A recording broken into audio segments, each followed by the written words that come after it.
Hello दोस्तों, स्वागत है आपका। आज हम लोग डे 44 पे पहुंच चुके हैं। आपका डे 44 पे आपका स्वागत है। आज हम लोग पढ़ेंगे स्टेट गवर्नमेंट और पॉलिटी पिकअप करेंगे। तो थोड़ा सा ज्योग्राफी और करंट अफेयर्स को विराम देके हम लोग आज का टॉपिक करेंगे पॉलिटी के ऊपर। और ये वाला टॉपिक जो हमारा मोस्टली पॉलिटी हमारा कवर हो चुका है, लेकिन ये वाला छोटा सा पोर्शन स्टेट गवर्नमेंट का जो हम लोगों का बचा था वो हम लोग यहाँ पे कवर करना चाहेंगे। स्टार्ट करते हैं। देखिए, पहले देखेंगे कौन कौन से टॉपिक पढ़ेंगे हम लोग। देखिए, गवर्नर पढ़ेंगे, चीफ मिनिस्टर पढ़ेंगे, स्टेट लेजिस्लेचर पढ़ेंगे और फिर हाई कोर्ट पढ़ेंगे। ठीक है, तो let us start with governor. देखिए, पहले हम लोग बात करते हैं आपके पार्ट 6 की। ठीक है, बेसिक बातें समझते हैं। तो पार्ट 6 की बात करेंगे। पार्ट 6 में आपका जो आर्टिकल 153 से लेके 167 का है, इसमें हम लोग बात करते हैं स्टेट एग्जीक्यूटिव की। भाई देखिए, स्टेट एग्जीक्यूटिव में क्या क्या आता है। पहला सवाल तो यही हो गया। तो ऑब्वियसली पहले तो गवर्नर होगा, आएगा। फिर आपका चीफ मिनिस्टर आता है। फिर आपका काउंसिल ऑफ मिनिस्टर आता है और फाइनली आपका आता है एडीजी, मतलब एडवोकेट जनरल ऑफ स्टेट। ये चार मिलके आपको बनाते हैं स्टेट एग्जीक्यूटिव। ये तो पहली चीज हम लोग को क्लियर होनी चाहिए। पार्ट 6 में है और आर्टिकल 3 में क्लियर होने चाहिए। अब ये पहले हम लोग 5 आर्टिकल देखते हैं। आर्टिकल 153 क्या कहता है। ये कहता है कि एक स्टेट में आपका एक गवर्नर होना चाहिए। गवर्नर ऑफ स्टेट्स की बात करता है। नेक्स्ट बात करते हैं आर्टिकल 154 की। बात करें तो बात करते हैं यही गवर्नर का एग्जीक्यूटिव पावर। एग्जीक्यूटिव पावर क्या होगा। तो 54 ये बताता है what the executive power where is vested in क्या, गवर्नर। गवर्नर के पास है एग्जीक्यूटिव पावर। तो 53 हो गया, 54 हो गया। अब देखिए 55, 56, 57 क्या बताता है। 55 बताता है अपॉइंटमेंट। किसका अपॉइंटमेंट, गवर्नर का अपॉइंटमेंट। ठीक है। 56 क्या बताता है, भाई अपॉइंट हो गया तो टर्म कितना है, कितने टर्म के लिए अपॉइंट होगा। ठीक है, टर्म ऑफ अपॉइंटमेंट। और 57 बताता है आपका क्वालिफिकेशन। अब इन्हीं के बारे में थोड़ी सी और चर्चा कर लेते हैं, क्वालिफिकेशन। तो ये सबसे पहले ये पांच तो आप याद कर लो, 153, 154, 55, 56, 57। 53 क्या है, governor. 54 executive power. 55 appointment. 56 term. और 57 आपका क्वालिफिकेशन। इस पर थोड़ा सा एक्स्ट्रा और चर्चा करते हैं हम लोग, फिर हम लोग आगे आर्टिकल्स पढ़ेंगे। सारे आर्टिकल्स याद होने चाहिए।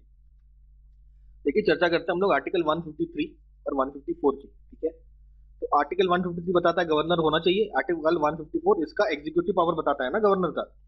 तो पहली बात तो यह है कि गवर्नर को क्या बोला गया है, एग्जीक्यूटिव हेड। एग्जीक्यूटिव हेड या आपका कॉन्स्टिट्यूशनल हेड बोला गया है।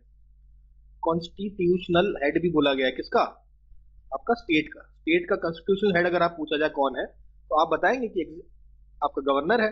अगर आप पूछा जाए who is the executive head, तो भी कहेंगे आप गवर्नर है। तो पहली बात तो ये हो जाती है। लेकिन इसके साथ ही साथ आपका it is he is a representative of central government. Representative representative कैसे, सेंट्रल गवर्नमेंट के द्वारा अपॉइंट होता है। Central government in the sense president इसको अपॉइंट, इनको अपॉइंट करता है। ठीक है, प्रेसिडेंट के द्वारा अपॉइंट किए जाते हैं। ठीक है, अभी चर्चा करेंगे नेक्स्ट आर्टिकल अपॉइंटमेंट की। तो यहां भी हमने देखा। तो अब क्योंकि ये स्टेट का एग्जीक्यूटिव हेड भी होता है, लेकिन सेंट्रल गवर्नमेंट के द्वारा अपॉइंट भी होता है, तो एक प्रकार से डुअल रोल हो जाता है आपका, किसका, गवर्नर का एक डुअल रोल हो जाता है। ठीक है, और इसको कभी भी हटाया भी जा सकता है। Any time he can be removed also. चलो यहाँ पे देख लेते हैं।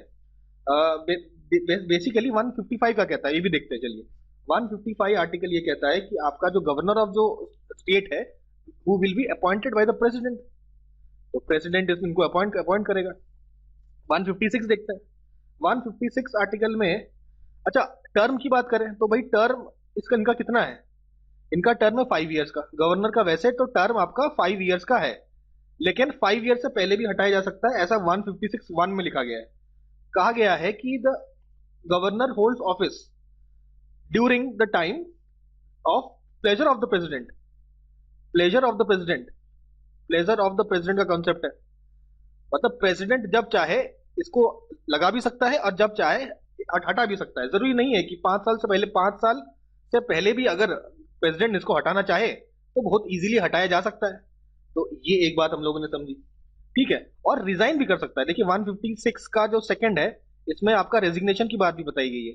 तो गवर्नर कैन रिजाइन ऑल्सो। ठीक है, रिजाइन करेगा, किसको रिजाइन करेगा, ऑब्वियसली प्रेसिडेंट को रिजाइन करेगा। तो ये प्रेसिडेंट को अपना रेजिग्नेशन भी दे सकता है और प्रेसिडेंट इसको जब चाहे हटा भी सकता है, इवन बिफोर 5 ईयर्स, 5 साल कंप्लीट होने से पहले भी हटाया जा सकता है। ठीक है, तो यहाँ पे अब बड़ा खिलवाड़ हो रहा था गवर्नरों के साथ। मान लीजिए एक सेंटर में एक गवर्नमेंट है। सेंटर में गवर्नमेंट चेंज होती, नई गवर्नमेंट आ जाती है, तो नई गवर्नमेंट गवर्नर को हटा के अपने पसंदीदा गवर्नर को लगा देती है उस स्टेट में। तो तो इस प्रकार से कार्यक्रम चल रहा था। तो अब यहाँ पे सुप्रीम कोर्ट ने 1979 में एक आपका ऑब्जर्वेशन किया, ठीक है, और एक स्टेटमेंट दिया सुप्रीम कोर्ट ने, कब, 1979 को। और क्या बोला, कहा कि the office of the governor of state is not subordinate to the central government. भाई आपका सेंट्रल गवर्नमेंट के सबॉर्डिनेट नहीं है, it is an independent constitutional post and is not under the control of central government. ऐसा बोला जाता है किसके द्वारा, भाई आपका सुप्रीम कोर्ट 1979 में ऐसा स्टेटमेंट देती है, ठीक है। तो ये सारे आर्टिकल्स हमने देखे, 153, 154, 155, 156। 156 आपका टर्म बताता है, 156 आपका टर्म ऑफ द प्रेसिडेंट बताता है, जो कि 5 साल, और साथ ही आपका प्लेजर ऑफ गवर्नमेंट भी बता देता है कि 7 साल है लेकिन हटाया भी जा सकता है पहले। तो ये सारे आर्टिकल्स हम लोग क्लियर होते हैं यहाँ पे। अच्छा, एक चीज और यहाँ पे देखिए, 7th कॉन्स्टिट्यूशनल अमेंडमेंट जो 1956 का था, उसमें क्या बताया था। पहले देखिए, एक स्टेट है तो उसका 1 गवर्नर हुआ करता था। अभी 1956 में कहा कि जो एक गवर्नर है वो मोर देन 1 स्टेट भी हो सकता है, स्टेट 1, स्टेट 2, स्टेट 3 हो सकता है, एक से अधिक स्टेट का सेम गवर्नर होना भी पॉसिबल है। ये आपका बताया गया था 7th कॉन्स्टिट्यूशनल अमेंडमेंट एक्ट में। तो अभी यहाँ पे एक समस्या आ गई, चलो ठीक है, एक गवर्नर जो है एक से अधिक स्टेट का हो सकता है, तो अब ये सैलरी कौन देगा, इन 3 स्टेट में से कौन देगा सैलरी। तो अब इन 3 स्टेट में से सैलरी कैसे डिवाइड होगा, ये कहाँ पे मेंशन्ड है, ये आपका मेंशन्ड है आर्टिकल 158 का 158(3)(a) के अंडर ये बात मेंशन्ड है कि भाई सैलरी कौन देगा। तो इसमें क्या मेंशन होता है कि अगर ऐसा कभी सिचुएशन आता है कि एक गवर्नर एक से अधिक स्टेट का है, तो ये डिसाइड करेगा कि भाई प्रेसिडेंट आपका डिसाइड करेगा कि किस प्रपोर्शन में आपके जितने भी, जैसे मान लो एक ये गवर्नर है, 3 स्टेट का गवर्नर है ये, ठीक है, 3 स्टेट में आपस में किस तरीके से सैलरी डिवाइड होगा, कौन स्टेट कितना देगा, ये कौन डिसाइड करेगा, ये प्रेसिडेंट डिसाइड करेगा, ऐसा 158(3)(a) में मेंशन्ड है। अब देखिए, हम लोग अपॉइंटमेंट के बारे में बात की है ना, 155 प्रेसिडेंट अपॉइंट करता है, तो इस बारे में काफी चर्चा हुई थी स्टार्टिंग में, जब हमारा कॉन्स्टिट्यूशन बन रहा था तब काफी चर्चा हुई थी। देखिए, शुरुआत में तो आपका गवर्नमेंट ऑफ इंडिया 1935 के अकॉर्डिंग आपका जो गवर्नर है उसके लिए हम यूज करते थे by the raj, of the raj and for the raj, ठीक है ना। खैर, लेकिन अभी तो आजादी मिली है, तो आजादी मिलने के बाद एक कमिटी बनी थी, सब committee of B G Kher, K N. Katju और पी. सुब्बरायन। तो इस कमिटी ने कहा था कि देखियो, ऐसा है ना, इलेक्शन होना चाहिए गवर्नर के लिए, ठीक है। तो इस बात को इस कमिटी ने सपोर्ट किया था, और इसके अलावा आपका टी.टी. कृष्णमाचारी जी ने सपोर्ट किया था, टी.टी. कृष्णमाचारी जी ने सपोर्ट किया था, और आपका गोविंद बल्लभ पंत ने भी सपोर्ट किया था इस बात को कि भाई इलेक्शन होना चाहिए। लेकिन फिर बाद में ऐसा लोगों ने लगा कि भाई एक तो आपका चीफ मिनिस्टर इलेक्टेड होगा और दूसरा आपका गवर्नर इलेक्टेड होगा, तो भाई चीफ मिनिस्टर और गवर्नर में क्या क्लैशेस नहीं होंगे कि भाई चीफ गवर्नर कहेगा कि भाई मैं इलेक्टेड आया हूँ, चीफ मिनिस्टर कहेगा मैं भी इलेक्टेड आया हूँ, तो दोनों में आपस में पावर स्ट्रगल हो सकता है। तो ये जो इलेक्शन होने वाला जो सिचुएशन है, इसके अगेंस्ट में थे कौन, बी आर अम्बेडकर साहब और जवाहरलाल नेहरू जी, हमारे पहले प्रधानमंत्री। तो ये लोग फेवर में थे कि जो गवर्नर है वो नॉमिनेटेड ही होना चाहिए, और फाइनली यही डिसाइड किया गया कि जो गवर्नर है वो आपका नॉमिनेट ही रहा, ठीक है। तो गवर्नर का नॉमिनेशन के बारे में ये सब डिस्कशन हुए थे आपके कॉन्स्टिट्यूशन असेंबली के पटल पे, ठीक है। अब देखिए, बात करते हैं हम लोग, अब बात करेंगे क्या, क्वालिफिकेशन की बात कर लेना। क्वालिफिकेशन कौन सा आर्टिकल है, क्वालिफिकेशन आपका 157 आर्टिकल है। तो देखिए 157 आर्टिकल क्या है, क्वालिफिकेशन आर्टिकल 157 में क्वालिफिकेशन दिया गया है गवर्नर का, कौन कौन सा, भाई be a citizen of India, 35 साल का एज होना चाहिए कम से कम, उससे ज्यादा ही होना चाहिए, ठीक है। Not a member of either house, किसी भी हाउस का कोई मेंबर नहीं होना चाहिए ऑफ द पार्लियामेंट और house of the state legislature, और कोई ऑफिस ऑफ प्रॉफिट होल्ड ना करे। तो ये सब कंडीशंस थी किसकी, आपके क्वालिफिकेशंस फॉर अ गवर्नर। चलिए कुछ कन्वेंशंस की बात करेंगे हम लोग अभी। देखिए कन्वेंशंस क्या होते हैं, कन्वेंशन ऐसा नहीं है कि हार्ड एंड फास्ट फॉलो ही करना ही है, लेकिन गवर्नर के अपॉइंटमेंट में कुछ कन्वेंशंस फॉलो किए जाते हैं। पहला कन्वेंशन क्या होता है कि भाई जिस स्टेट में ओरिजिनली वो पर्सन बिलोंग करता है, जैसे कोई अगर पर्सन केरला को बिलोंग करता है तो केरला का गवर्नर उसको नहीं बनाया जाता, कहीं और का गवर्नर बनाया जाता है, ठीक है। तो पहला कन्वेंशन है आउटसाइडर होना, आउटसाइडर मतलब जिस स्टेट का है, लोकल है, उस स्टेट में नहीं दिया जाता। और दूसरा कन्वेंशन है कि गवर्नर बनाने से पहले आपका जो चीफ मिनिस्टर है उसको भी कंसल्ट करना चाहिए, करते हैं, ठीक है। तो ये दो कन्वेंशन मानने चाहिए, हम लोग गवर्नर बनाने से पहले मानते भी हैं, लेकिन हर बार नहीं माना जाता, कभी नहीं भी माना जाता है इसको, ठीक है। ये कुछ कन्वेंशन की बात कर ली हम लोगों ने गवर्नर अपॉइंट। तो जो गवर्नर का जो पूरा प्रोसेस है, मॉडल है इंडिया का, वो कहाँ से लिया गया, कनाडा में सेम मॉडल है, कैनेडियन मॉडल से आपका ये लिया गया है, ठीक है। अच्छा, गवर्नर को देखिए आपका इम्यूनिटी मिलती है, क्रिमिनल प्रोसीडिंग्स आप नहीं चला सकते गवर्नर पर, ठीक है, तो इसके लिए इसका इम्यूनिटी होता है गवर्नर को। कोई criminal case, even personal criminal case भी आप उन पे नहीं चला सकते। बात करते हैं हम लोग, थोड़े हिस्ट्री की बात करें। सबसे पहले गवर्नर ऑफ सबसे first governor of independent India कौन थे? श्री सी राजा गोपालाचारी, ठीक है, चक्रवर्ती राजगोपालाचारी। पहले जो महिला गवर्नर कौन बनती है? तो ये बनती है सरोजनी नायडू जी। ये आपके उत्तर प्रदेश की गवर्नर बनती है, first women governor of India. India में सबसे पहली वुमेन गवर्नर बनती है सरोजनी नायडू। तो इनका जन्म हुआ था 13 फरवरी 1879 को। तो 13 फरवरी को मनाया जाता है नेशनल वुमेन्स डे। याद रखिएगा, नेशनल वुमेन्स डे मनाया जाता है 13 फरवरी को, ठीक है। इन्हीं की बेटी पद्मजा पद्मजा नायडू जी हैं, ठीक है। तो ये है सुपुत्री सरोजनी नायडू जी की। तो ये बनती है सबसे पहली वुमेन, महिला governor of Bengal. First women governor of Bengal है कौन? पद्मजा नायडू, ठीक है। अच्छा, अब ये जो चलन चालू हुआ है कि आपका जो जितने भी अब गवर्नर से 5 साल से पहले हटा देते हैं, तो ये सबसे पहले आपका चालू हुआ था। सबसे पहले गवर्नर जो हटाए गए थे 5 साल से पहले, ठीक है, वो है आपका तमिलनाडु गवर्नर थे ये। अक्टूबर 1980 को इनको हटाया गया था। इसके बाद नेक्स्ट हटाया गया था रघुकुल तिलक, ये आपके राजस्थान के गवर्नर थे। तो इनको हटाया गया था अगस्त 1981 में, ठीक है। तो ये जो गवर्नरों को मनमर्जी से सेंट्रल गवर्नमेंट जो हटा दिया करती है, ये आपका स्टार्ट हुआ है 1980 से। तो ये वाला जो सिस्टम है, प्रभुदास पटवारी पहला याद रखिएगा। तो ये जो सिस्टम हटाए जाने वाला था, ये सरकारिया कमीशन आती है।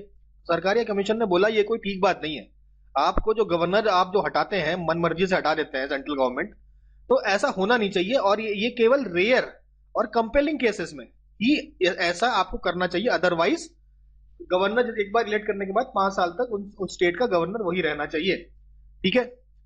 ये सरकारिया कमीशन ने बताया।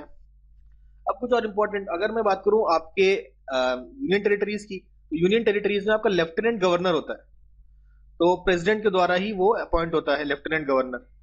जब जम्मू एंड कश्मीर का लेफ्टिनेंट गवर्नर भी ऑब्वियसली प्रेसिडेंट ही करेगा, लेकिन जम्मू कश्मीर का थोड़ा एक स्पेशल केस है, समझते हैं। तो जम्मू कश्मीर में आर्टिकल 70 पहले था, उसके बाद 6 अगस्त 2019 को गवर्नमेंट के द्वारा, क्योंकि टेम्पररी प्रोविजन था, हटा दिया गया इसको, ठीक है। अच्छा, पहले क्या सिस्टम था देखिए, 370 हटाने से पहले आपका ऐसा सिस्टम था कि जो हेड ऑफ द एग्जीक्यूटिव है, जो कि इस समय लेफ्टिनेंट गवर्नर है, तो पहले उसको कहा जाता था सदर रियासत। और सदर रियासत चूज करने का जो अधिकार है वो प्रेसिडेंट को नहीं होता था। प्रेसिडेंट चूज नहीं करता था। कौन चूज करता था? स्टेट लेजिस्लेचर ही चूज करता था। कौन? सदर रियासत। तो 1965 में ये जो सदर रियासत वाला कंसेप्ट हटा दिया गया, कि उसके बाद कहा गया कि भैया प्रेसिडेंट ही चूज करेगा लेफ्टिनेंट गवर्नर जम्मू कश्मीर का। सिमिलरली हम लोग बात करते हैं दिल्ली की, तो दिल्ली एक यूनियन टेरिटरी है, तो उसका जो सीएम है उसको भी प्रेसिडेंट अपॉइंट करेगा, ठीक है। ऐसा कहाँ लिखा है? आर्टिकल 239 AA 5, ये आपका इसमें लिखा है, आपका दिल्ली के बारे में स्पेशल प्रोविजंस, ठीक है। आई होप ये सब बातें क्लियर हो गई होंगी। बात करते हैं हम लोग प्रेसिडेंट रूल के बारे में। देखिए, प्रेसिडेंट रूल आपका आर्टिकल 356 है, हम लोग जानते हैं। आर्टिकल 356 में कहा जाता है, आर्टिकल 356 में कि आपका प्रेसिडेंट रूल लगेगा। कब लगेगा? जब आपका जो गवर्नर है, गवर्नर एक रिपोर्ट सेंड करता है। गवर्नर एक रिपोर्ट सेंड करता है सेंटर को और कहता है कि ये आपका जो स्टेट है, इसको गवर्नेंस नहीं किया जाता according to the provisions of the constitution. तो कॉन्स्टिट्यूशन में जो प्रोविजंस है, इसके अकॉर्डिंग आपका स्टेट का फंक्शनिंग नहीं हो रहा है, ऐसा रिपोर्ट गवर्नर भेज देता है सेंटर को, तब जाके आपका प्रेसिडेंट रूल लग जाता है, ठीक है। प्रेसिडेंट रूल लग जाता है और स्टेट गवर्नमेंट खत्म हो जाती है। और ये जो रिपोर्ट सेंड करना गवर्नर का, ये आपका क्या है? डिस्क्रिशनरी पावर है। Discretionary power of the governor के अंतर्गत आता है ऐसा रिपोर्ट सेंड करना, ठीक है। ये बात होगी आर्टिकल 56 की। लेकिन इस आर्टिकल 56 के मिसयूज के बारे में काफी की जा रही है। तो मिसयूज के बारे में काफी बातें यहाँ पे हमने चर्चा करी भी ना, कि ये देखो, ये सारे जो आपके इलेक्टेड गवर्नमेंट है, उनको हटा दिया जाता था। अच्छा, ये तो खैर उसका हो गया, ये छोड़िए, ये अलग बात है। देखो, ये तो आर्टिकल 56 का मतलब ये है कि आपका स्टेट गवर्नमेंट को ही खारिज कर रहे हैं। वो तो हमने जो पटवारी साहब हैं ये सब देखा था, ये तो गवर्नर को हटाने का था ना। अब ये है कि स्टेट में भाई प्रेसिडेंट रूल आया, ये आपका गवर्नर के रिपोर्ट से ही आता है, ठीक है। अब इस प्रेसिडेंट रूल के ऊपर हम लोग कुछ चर्चाएं करते हैं, ठीक है।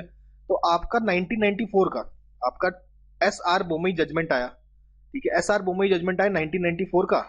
और उससे पहले आपका सरकारिया कमीशन का रिपोर्ट आया था, उसकी चर्चा करेंगे अगले स्लाइड में।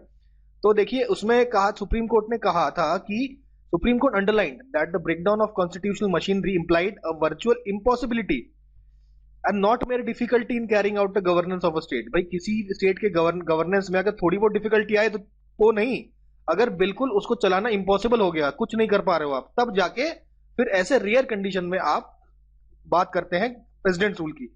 इजीली ऐसे प्रेसिडेंट रूल लगाना हटा दिया। तो इसी जजमेंट में हम लोग देखते हैं कि the government of Arunachal Pradesh और उत्तराखंड को दोबारा रीइंस्टेट कर दिया था कोर्ट ने, ठीक है, और कहा था कि इनको आर्बिट्री इंपोजिशन किया गया प्रेसिडेंट रूल का। तो बात यहाँ पे एसआर बोमई का जजमेंट है for arbitrary use of president rule, ठीक है। अच्छा, अब देखिए सुप्रीम कोर्ट की बात करें तो सुप्रीम कोर्ट कहता है कि कौन से इंस्टेंसेस को फेलियर ऑफ कॉन्स्टिट्यूशनल मशीनरी बोला जाएगा। या तो वहां पे पॉलिटिकल क्राइसिस चल रहा हो, या तो इंटरनल सबवर्जन। इसका मतलब यह है कि भाई इंटरनली लोगों ने मतलब हथियार उठा लिए हैं और गवर्नमेंट को टॉपल करना चाह रही है, तब जाके ऐसे सीन में आप लगा सकते हैं। फिजिकल ब्रेकडाउन हो गया है मशीनरी का, मतलब पूरे गवर्नमेंट मशीनरी का प्रॉपर फिजिकल ब्रेकडाउन हो रहा है, कुछ काम हो नहीं पा रहा है। या तो फिर non compliance with the constitutional direction of the union executive. Union executive कोई अगर डायरेक्ट डायरेक्शन दिया हो और उसका कंप्लायंस नहीं हो रहा है, उस केस में भी हमारा लग सकता है प्रेसिडेंट रूल। तो ये 4 कंडीशंस बताए आपके एसआर बोमई के जजमेंट में, यहां पे हमारा प्रेसिडेंट रूल लग सकता है। अब हम लोग बात करते हैं कुछ कमिटीज की। देखिए 1971 में आपका आया था राज मन्नार कमेटी। तो इसने तो कहा था कि भैया आर्टिकल 56, 57 को 356 और 357 को बिल्कुल हटा दीजिए कॉन्स्टिट्यूशन से, ठीक है। उसके बाद आता है सरकारिया कमीशन। सरकारिया कमीशन ने कहा था देखिए आर्टिकल 356 का जो रैम्पेंट यूज है उसको रोकना है, और इसका यूज केवल बहुत ही रेयर केसेस में ही करना चाहिए जब when it becomes unavoidable to restore the breakdown of constitutional machinery in the state. जब बिल्कुल डिफिकल्ट हो जाए, अनअवॉइडेबल हो जाए कि आपका बचाना constitutional machinery of the state को, तभी लग सकता है रेयर केसेस में। उसके बाद आपका 2002 का केस आता है आपका जस्टिस वी वेंकटाचलैया कमीशन। तो ये कहता है कि article 356 must be use sparingly and only as a remedy of the last resort. बिल्कुल लास्ट रिजॉर्ट में ही यूज कर रहे हैं, लगभग सेम बात सरकारिया कमीशन में बताया, वो आपका जस्टिस वेंकटाचलैया ने भी बताया। और सारे हम लोग जो रिजॉर्ट्स हैं वो ऑल एक्शंस अंडर आर्टिकल 256, 257 और 355, इन आर्टिकल्स से संबंधित सारे जो एक्शन जो ले सकते हैं वो सब हम लोग जब एग्जॉस्ट कर दें तब जाके आप लगा सकते हैं प्रेसिडेंट रूल। अभी आर्टिकल 256, 257 और 355 आप लोगों को याद होगा। आर्टिकल 256 क्या कहता है? आर्टिकल 256 कहता है the constitution of India covers the obligation of the union of state. It states that every state, या बताए every state must use its executive powers to ensure compliance with the laws made by the parliament. तो parliament ने जो law बनाए हैं और उस state के अंतर्गत आते हैं, उन लॉज का पालन करवाना जिम्मेदारी है किसकी? स्टेट के एग्जीक्यूटिव की, ठीक है। आर्टिकल 257 क्या कहता है? ये कहता है यूनियंस अथॉरिटी ओवर स्टेट्स, ठीक है। ये कह रहा है executive of power of every state should not impede और prejudice the exercise of executive power of union. अगर यूनियन अपना एग्जीक्यूटिव पावर यूज कर रहा है और स्टेट का एग्जीक्यूटिव पावर उसके आड़े आ रहा है तो ऐसा नहीं हो सकता, ठीक है। उसके बाद आर्टिकल 355 तो हम लोग पता ही है कि ये कहता है कि भाई यूनियन की ड्यूटी होनी चाहिए कि आपके स्टेट्स को प्रोटेक्ट करना फ्रॉम एक्सटर्नल एग्रेशन और इंटरनल डिस्टर्बेंसेस से प्रोटेक्ट करना, ये जिम्मेदारी बनती है हमारे यूनियन की। तो ये 3 आर्टिकल्स के बारे में समझे। तो ये 3 आर्टिकल्स को छोड़ के प्रोविजंस का इस्तेमाल करिए अगर स्टेट में कोई प्रॉब्लम आता है तो, ठीक है। और इनसे भी अगर काम नहीं बनता है तब जाके फिर आप लगाइए आपका प्रेसिडेंट रूल। अच्छा, पुंची कमीशन ने भी ऐसी ही सेम बात बोली है कि आर्टिकल 356 थोड़ा अमेंडमेंट की जरूरत है, ठीक है। उसके बाद अभी रिसेंट का ये वाला जजमेंट कह रहा हूं, ये आपका कमिटी जजमेंट ही तो है, ये हाँ जजमेंट है आपका नाबाम रेबिया जजमेंट। नाबाम रेबिया जजमेंट में कहा गया है rule that exercise of governors discretion of article 163 is limited.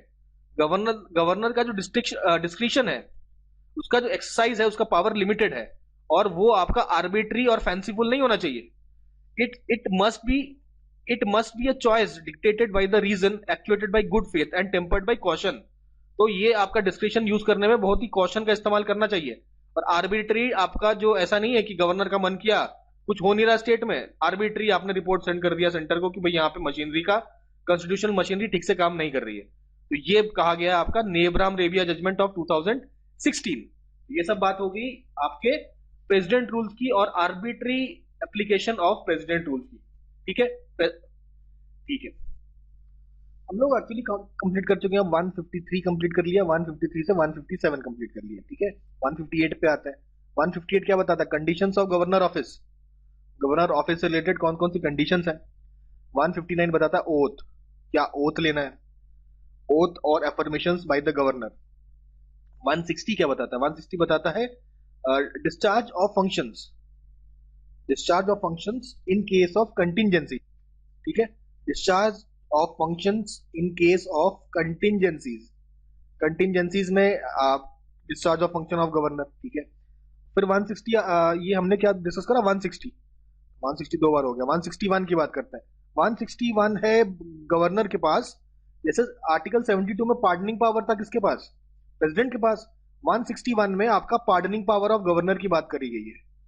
Pardon, pardon करने का पावर गवर्नर के पास कौन कौन सा है, इसके बारे में बात किया गया है। अब ये जरा पार्डनिंग पावर के थोड़े डिटेल में चलते हैं हम लोग। देखिए, पार्डन, पार्डनिंग पावर में जो गवर्नर है वो पार्डन कर सकता है, कम्यूटेशन कर सकता है, रेमिशन कर सकता है, रेस्पाइट कर सकता है और रिप्राइव कर सकता है। इन टर्म्स के मतलब क्या है भाई? पार्डन का मतलब है कि भाई पूरा सेंटेंस और कन्विक्शन पूरा जो है वो क्वॉश कर दिया। ठीक है, पूरे मतलब हर गुनाहों से इसको माफी मिल गई है, तो ये हो गया आपका पार्डन। कम्यूटेशन क्या होता है? कम्यूटेशन का मतलब है कि भाई एक सख्त पनिशमेंट से एक हल्का पनिशमेंट कर लिया। ठीक है, लाइटर फॉर्म, लाइटर पनिशमेंट दे दिया। जैसे कि किसी व्यक्ति को अगर डेथ सेंटेंस मिला हुआ है तो उसको डेथ सेंटेंस से थोड़ा सा कम सेंटेंस दे दिया गया, रिगरस पनिशमेंट कर दिया गया। तो इस चीज को बोलते हैं हम लोग कम्यूटेशन। कम्यूटेशन के जैसा ही होता है रेस्पाइट। रेस्पाइट भी सेम चीज होती है कि भाई आपका आपका लेसर सेंटेंस आपको अवॉइड किया जाता है, मतलब लेसर सेंटेंस आपको दिया जाता है in place of originally awarded. लेकिन इसमें कोई स्पेशल रीजन होना चाहिए, जैसे कि मे बी फिजिकल डिसेबिलिटी के कारण, या तो कि कोई अगर वुमेन ऑफेंडर है प्रेगनेंसी के कारण। तो किसी एक स्पेशल कारण की वजह से जब हम आपका सेंटेंस को लेसर सेंटेंस में बदलते हैं तो वो हो गया रेस्पाइट। नॉर्मल केस में लेसर सेंटेंस का मतलब होता है कम्यूटेशन। रेमिशन क्या होता है? रेमिशन, रेमिशन का मतलब यह है कि हमें reducing the period of sentence. अब जैसे यहां डेथ सेंटेंस को हम लोगों ने रिगरस पनिशमेंट कर दिया था तो कम्यूटेशन था, सेंटेंस का नेचर बदल गया। लेकिन मान लेते हैं ये यही सेम जो रिगरस पनिशमेंट फॉर 2 इयर्स है किसी को मिला है, उसको रिगरस पनिशमेंट फॉर 1 ईयर कर दिया जाए। भाई नेचर ऑफ द पनिशमेंट तो वही है, रिगरस पनिशमेंट, लेकिन उसका जो ड्यूरेशन है वो कम कर दिया जाता है, इसको कहते हैं रेमिशन। और रेप्रीव का मतलब है कि भाई आपका ये बेसिकली डेथ सेंटेंस के केस में होता है कि किसी को डेथ सेंटेंस एक पर्टिकुलर डेट को दिया जा रहा है, लेटर से 16 तारीख को दिया जा रहा है, उसको बढ़ा के 30 तारीख तक कर दिया जाए, यानी थोड़ा और समय दे दिया जाए। ठीक है, तो थोड़ा सा और समय देने वाला जो प्रोसेस है कुछ टेम्पररी पीरियड के लिए, उसको बोलते हैं हम लोग रेप्राइव। जिसमें भाई कन्विक्ट जो है वो अगर पार्डन के लिए अर्जी लगाना चाहे प्रेसिडेंट को, या कम्यूटेशन के लिए अर्जी लगाना चाहे तो ये सारी चीजें कर सकता है, तो उसके लिए थोड़ा सा समय दे दिया जाता है, इसको कहते हैं रेप्राइव। ठीक है, अच्छा अब यहाँ पे हम लोगों ने दो बात करी। एक तो हो गया 72 की, 72 तो प्रेसिडेंट देता है, 161 है आपका गवर्नर देता है। तो क्या इन दोनों में कोई डिफरेंस है? बिल्कुल कई सारा डिफरेंस है। दो मेन डिफरेंस है यहाँ पे, आर्टिकल 72 आर्टिकल 161 में दो मेन डिफरेंस है। कौन सा? मान लेते हैं कोर्ट मार्शल का हुआ है किसी का। कोर्ट मार्शल का मतलब होता है कि जब मिलिट्री में कोई पनिशमेंट दिया जाता है, आर्मी नेवी एयरफोर्स में, तो एक कोर्ट मार्शल बैठती है और कोर्ट मार्शल किसी भी व्यक्ति को कोई पनिशमेंट दे सकती है। तो क्या इस पनिशमेंट में आपका गवर्नर पार्डन कर सकता है? जी हाँ, गवर्नर तो कर ही सकता है पार्डन, सॉरी प्रेसिडेंट पार्डन कर सकता है, गवर्नर गलती से बोल दिया। प्रेसिडेंट तो पार्डन कर ही सकता है कोर्ट मार्शल में, लेकिन अगर हम कहें आर्टिकल 161 का यूज करके गवर्नर ने कहा कि भाई चलो हमें कोर्ट मार्शल किया गया है, आप माफी दे दो, तो ये गवर्नर को माफी देने का कोई अधिकार नहीं है कोर्ट मार्शल के केस में। और दूसरा केस है डेथ सेंटेंस। किसी को अगर डेथ सेंटेंस दिया जाए तो उस डेथ सेंटेंस को भी माफी आप नहीं दे सकते। ठीक है, डेथ सेंटेंस की माफी लेकिन प्रेसिडेंट दे सकता है, लेकिन गवर्नर डेथ सेंटेंस की माफी नहीं दे सकते। तो ये दो चीजें आपका जो आर्टिकल 161 का यूज करके पार्डन नहीं किया जा सकता। एक एग्जांपल यहाँ पे देखते हैं, 2006 का एक केस था, ये था Epuru Sudhakar versus state of Andhra Pradesh. तो इसमें गवर्नर ने माफी दे दी थी किसी को मर्डर के केस इल्जाम में। तो सुप्रीम कोर्ट ने कहा कि नहीं भैया आप नहीं कर सकते, माफी दे नहीं सकते आप, माफी देने का अधिकार केवल इन केस ऑफ डेथ सेंटेंस, ये अधिकार केवल प्रेसिडेंट और प्रेसिडेंट के पास ही होता है, गवर्नर के पास ये पावर नहीं होती है। तो यहां हम लोगों ने समझ लिया आर्टिकल 161 पार्डनिंग पावर। अब बात करते हैं नेक्स्ट आर्टिकल, हमारा आर्टिकल 162 है। ठीक है, इसका मतलब इसका है ये extent of executive power of the state, मतलब आपके जो स्टेट का कितना एग्जीक्यूटिव पावर है उसका एक्सटेंट कितना है, पावर ऑफ स्टेट। ठीक है, तो आपका extent of executive power of state हो गया आपका 162, देन कम 163। 163 में है कि भाई आपका, अब बात कर रहे हैं हम लोग, यहाँ खत्म हो गया आपका गवर्नर वाला सिस्टम, ये हम लोग काउंसिल ऑफ मिनिस्टर्स की बात कर रहे हैं। तो भैया काउंसिल ऑफ मिनिस्टर होना चाहिए आपका, इसके लिए एड एंड एडवाइस, किसको एडवाइस चाहिए? गवर्नर को। तो गवर्नर को एड एंड एडवाइस करने के लिए काउंसिल मिनिस्टर होना चाहिए, ये आपका 163 में बताया गया है। अच्छा, इन्हीं काउंसिल ऑफ मिनिस्टर्स के हम लोग अलग अलग चीजें, जैसे कि इनका अपॉइंटमेंट कैसे होगा और इनका टर्म क्या है, इनका टर्म क्या है, इनकी सैलरी क्या है, ये सारी चीजें हम लोग देखेंगे 163 164 अभी देखेंगे। अभी तो क्या खैर गवर्नर वाले ही खत्म करते हैं। अच्छा, अभी बात करते हैं हम लोग 165 की। तो ये इन सब का अपॉइंटमेंट वगैरह भी बेसिकली गवर्नर के द्वारा ही किया जाता है, तो ये थोड़ा गवर्नर हम समझ सकते हैं। नेक्स्ट बात करते हैं हम लोग 165 की। 165 इज इंपॉर्टेंट, ये है आपका एडवोकेट जनरल ऑफ स्टेट। ठीक है, एडवोकेट जनरल ऑफ स्टेट के का आर्टिकल कौन सा है? आर्टिकल 165, याद रखिएगा। देखिए यहाँ पे 162 आर्टिकल की बात यहाँ करते हैं। देखिए 164 1 कहें या 165 कहें, 164 में आपका कहा गया है कि द काउंसिल ऑफ मिनिस्टर्स जो हो गए वो आपका कौन करेगा? अपॉइंट, गवर्नर करेगा। उसी तरीके से 165 में भी बोला गया है कि जो एडवोकेट जनरल ऑफ स्टेट, उसका भी अपॉइंटमेंट आपका गवर्नर ही करेगा। लेकिन ये जो एडवोकेट जनरल ऑफ स्टेट बनाने का कुछ क्राइटेरिया है, किसी को भी हम लोग एडवोकेट जनरल नहीं बना सकते। क्या क्राइटेरिया है? कहा जाता है कि जो एडवोकेट जनरल है उसकी ऐसी एलिजिबिलिटी होनी चाहिए कि वो आपका हाई कोर्ट का जज बनने की तो एलिजिबिलिटी होनी चाहिए। जो आपका हाई कोर्ट का जज बन सकता है वही केवल एडवोकेट जनरल ऑफ स्टेट बन सकता है। नेक्स्ट आता है 166 पे। 166 का क्या मतलब है? ये बात करता है conduct of business. Conduct of business किसका? Government of state.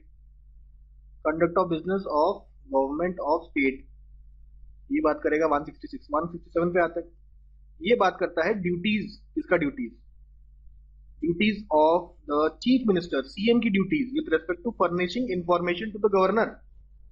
ये आपका इंफॉर्मेशन देगा गवर्नर को, information to governor, day to day activities, कौन सा लेजिस्लेचर हुआ, कौन सा काम हो रहा है, इन सारा का जो इंफॉर्मेशन है वो आपका गवर्नर को देना पड़ेगा। ये है आर्टिकल 167, इंपॉर्टेंट है। ठीक है, फिर आर्टिकल 200 पे आ जाते हैं। 200 से पहले आर्टिकल 168 भी देखते हैं। देखिए 168 यहाँ मेंशन नहीं किया मैंने, देखिए 168 में क्या लिखा है। तो आर्टिकल 168 बताता है जो आपका गवर्नर है, it is a part of state legislature, state legislature का पार्ट है आपका गवर्नर, ये बताता है आर्टिकल 168। देखिए 168 के बाद देखिए इंपॉर्टेंट यहाँ पे 217 है।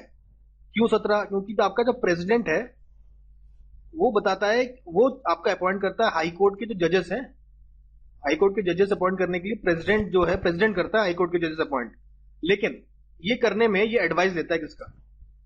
एडवाइस जरूर लेता है आपके गवर्नर का एडवाइस लेता है, लेकिन अपॉइंट करता है प्रेसिडेंट। ये याद रखिए, हाई कोर्ट जजेस की बात हो रही है।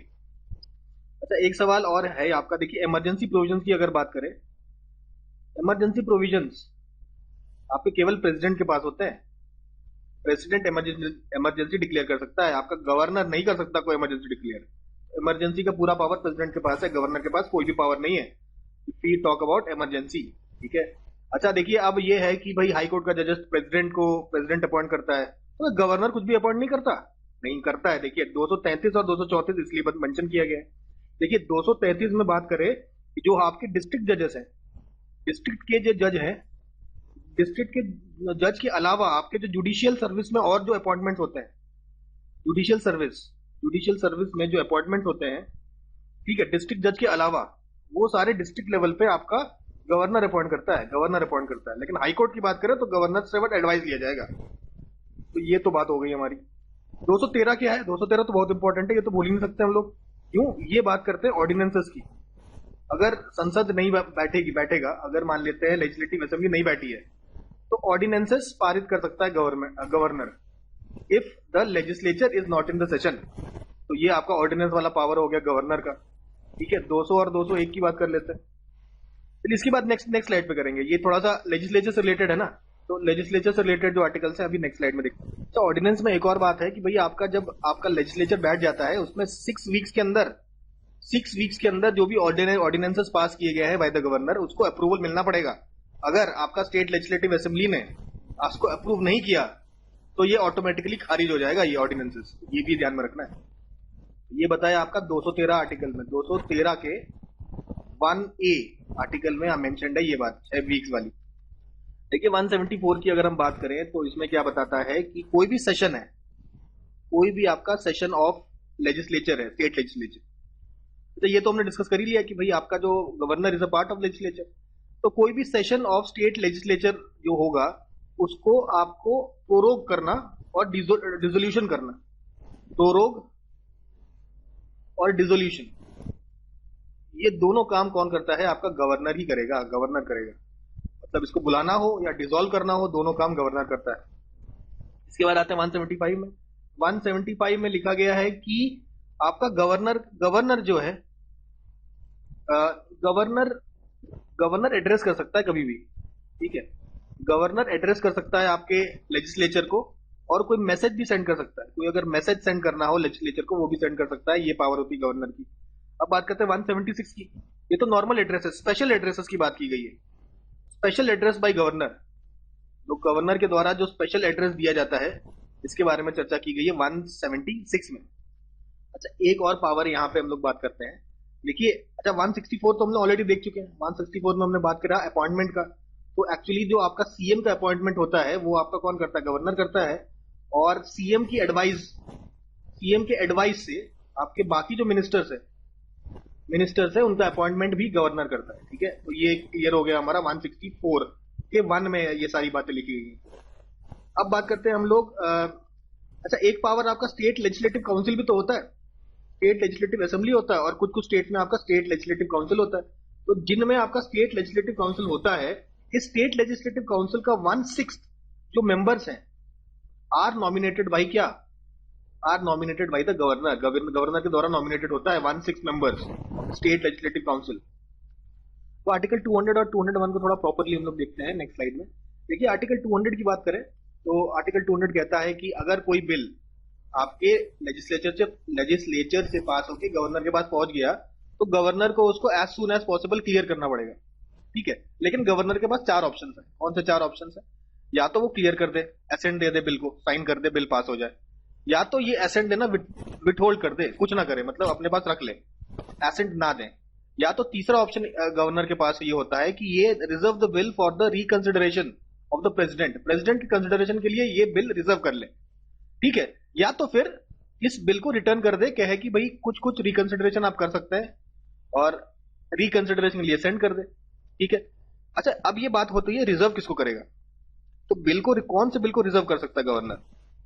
तो ऐसे बिल को ही रिजर्व करेगा जो आपके हाई कोर्ट के पावर को डेरोगेट कर रहे हो, ठीक है। हाई कोर्ट के पावर को डेरोगेट कर रहे हैं या endanger the constitutionality design position of that court, मतलब कोर्ट के जो कॉन्स्टिट्यूशनल पोजीशन को एंडेंजर कर रहे हो या डेरोगेट कर रहे हो, उस केस में इस बिल को रिजर्व कर दिया जाता है प्रेसिडेंट के लिए।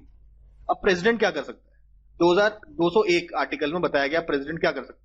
तो प्रेसिडेंट क्या करेगा? या तो एसेंट दे देगा, कह देगा कि बिल ठीक है, या तो एसेंट को विथ होल्ड भी कर सकता है प्रेसिडेंट, और या तो गवर्नर को कह देगा कि आप ये बिल रिटर्न कर दीजिए और कुछ और अपने रिकमेंडेशंस के साथ रिटर्न करिए बिल को संसद में दोबारा पास करने के लिए, मतलब स्टेट लेजिस्लेचर में दोबारा पास करने के लिए आपको दोबारा सेंड कर दिया जाए। तो ये है 200 और 201।